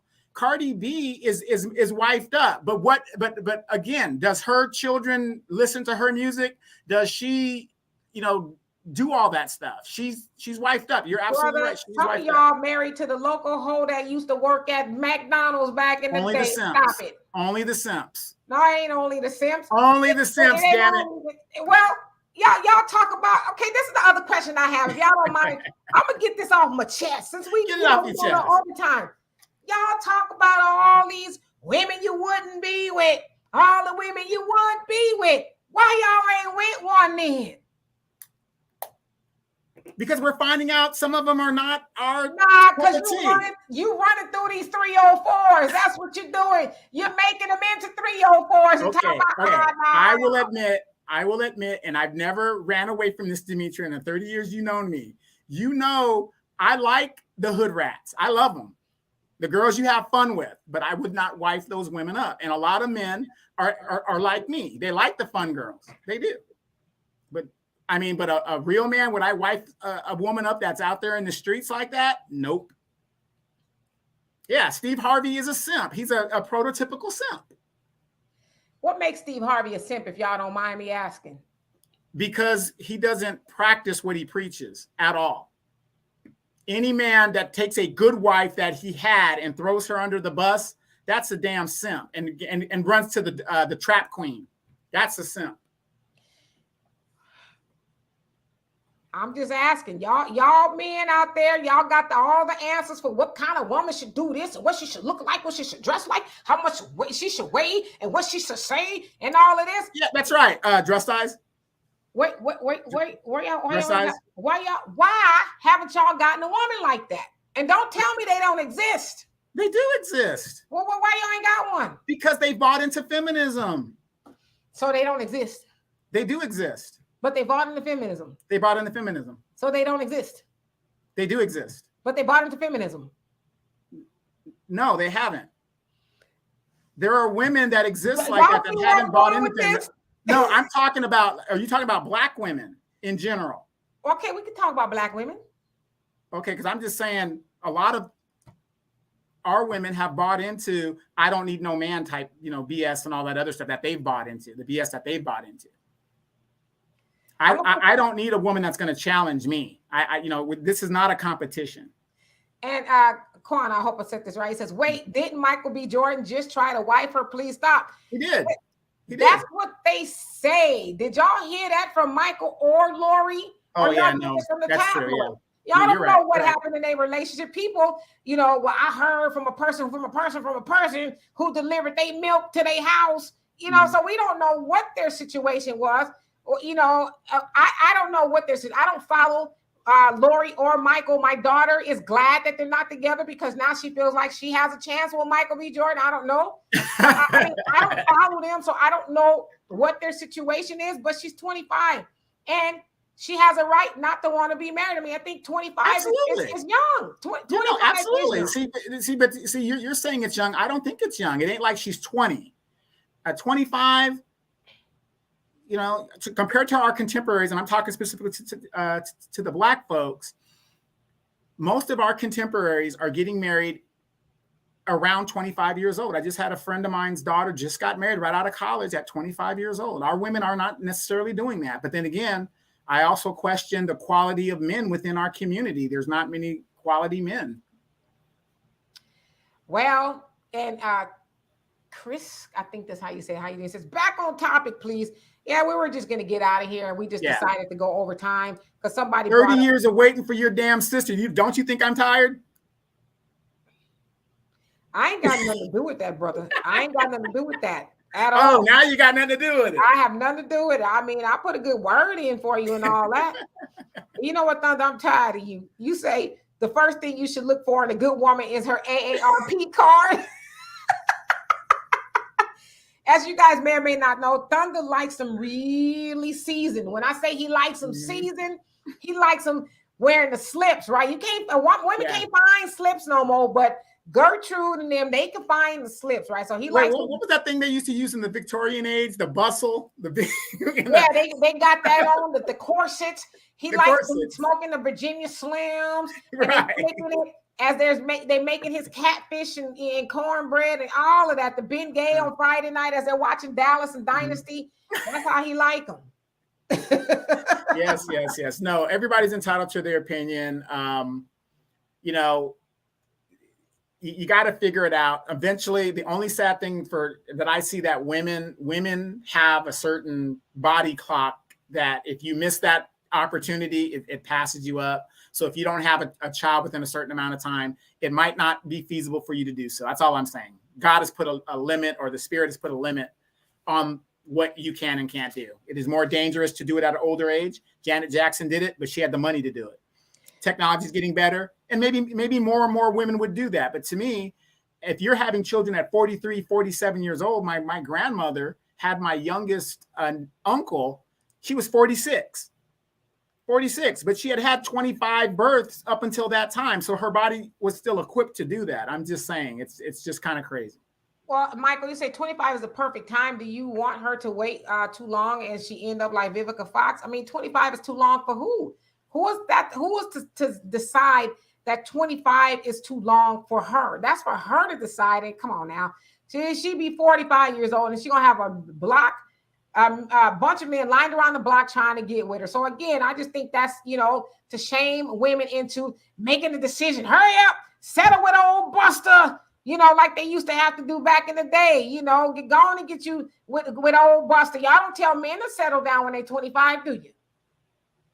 Why don't y'all tell men to settle down when he's 25? Oh, we do. Y'all don't tell him to sow his world oats and go out there and do what it do. I look. If my son's learned anything from me, you do not want to be screwing around sowing your royal oats in that child support system. Find you a good woman and settle your ass down. Now that I do agree with. That's the one thing you said today that I'm just kidding. I'm just kidding. So anyway, y'all, we could be here forever, me and Donovan, and we can argue up a storm. Let's see here. Darius, you say, I'll put your comment up. He says, I agree with Brother Donovan, Brother Saadiq. I'm not going to be in competition with a female, black and otherwise. As to the man is in our relationship, sorry, not going to happen. Next. Yeah, I mean, I don't think that you should have to do that. I think you should get you somebody who is submissive, because you are somebody that is worth being submitted to. And I just really have to say that because it is both ways. But yeah, I don't think any man should get with a woman who is hard-headed and gonna be arguing and bucking the system. You don't tell me what to do. Yeah, I don't suggest you get with anybody like that. Leave her for somebody who was like, yes, dear, or whatever you like. And Gabrielle, you say a 25-year-old woman who isn't ready to settle down is an old maid, but MJ is pushing 40 and nobody bats an eye. Lori is young, 25 is young people. Yeah, she's young. She's, right. But you got to look at our biology. Men can have children up until they're dead. Anthony Quinn, the great actor Anthony Quinn. How old was he when he had that daughter? We know men can do that. Yeah. But I'm saying, and that's my understanding of the wall. Because how many guys have watched these dating shows and the women, some of the women up there get up there and they're always talking about, ooh, I got to get these eggs cracked because I'm running out of time. They're always talking about that. And that's my interpretation of what the wall is. Some made up nonsense. Mm-hmm. So anyway, and the Hula Gang, thank you so much for that comment. Let's see who else got something to say before we get out of here. And I saw somebody, let's see. Oh, Angela King said he's lying. They said, stop lying, Donovan. Where? Oh, he's lying. Radio, how you doing? Say he's on code with us. Yes. No, I'm not lying. I just have an opinion. Lying is telling facts that are not true. Yes, indeed. In old school, he says feminism has destroyed modern women, especially Black women. Yeah, well, I'm not a feminist. Never have, never will be. Like I said, I like a man to tell me what to do. Tell me what to do, baby. So wait, Rain Love says, Donovan, those babies look old by older men. Just saying. Yeah, wait. Isn't there a disease when like the kid might look old, and it's like a certain disease, and they have like an old look? So yeah, I they're talking about. No, we could talk about this all day. Like I said, it's just an opinion of different situations. But my understanding of the wall, it has to do with biology. That's my understanding of it. Yes, indeed. Yeah, old looking babies, y'all crazy. RC says, nah, Demetra, if 25 is young, it's a matter of personal choice and culture and should be respected indeed. But let's not forget, we can't fight biology. Yeah, well, maybe she don't want kids. You know, maybe she just... Wait. How many of us walking this earth wanted kids when we got them? None of us. So stop it. I wanted my baby. I know what you're talking about. Right. I did. Well, I want her now. How about that? I would say more than, you know what? 97% of the planet is here by mistake. How you doing, Rana? I hope I said that right. So, and Brother Samuel Clark, how you doing? You say you talk about Benjamin Button. Yeah. Well, I'm with Michael Jordan. She may not want kids, but she definitely needs and wants a man. Amen, brother. Amen. That's what you're talking about. Hi, Kimmy. He says progeria is a syndrome that makes kids grow old. Yeah. So I had a relative that had that. I also heard that. I don't know if I should say this. Older men can give you worms. And on that note, we're going to get out of here, y'all. We love and appreciate y'all so much for being here over time with us. Again, go out there if you live in South Carolina, the 6th District, and support that of Greg Marcel Dixon. He needs our votes. And if you can't vote for him, go to his website and donate money, because we know it takes money to win these things, and lots of it. And we will be back here live on Wednesday with the Walter Wealth Wednesday with Walter. Also, Donovan and I will put out a podcast on Tuesday. It won't be live. And we'll think about maybe doing another live show. As y'all can hear, it takes a lot out of my voice. I did hear that about the worms. I'm just telling you, I heard it. I don't know the truth. Let me say this with Let the Redeemer Say So. She says, I'm going to help out the community and adopt many unwanted children in the system. Amen, sister. Amen. If you can do that, God bless you. God bless you.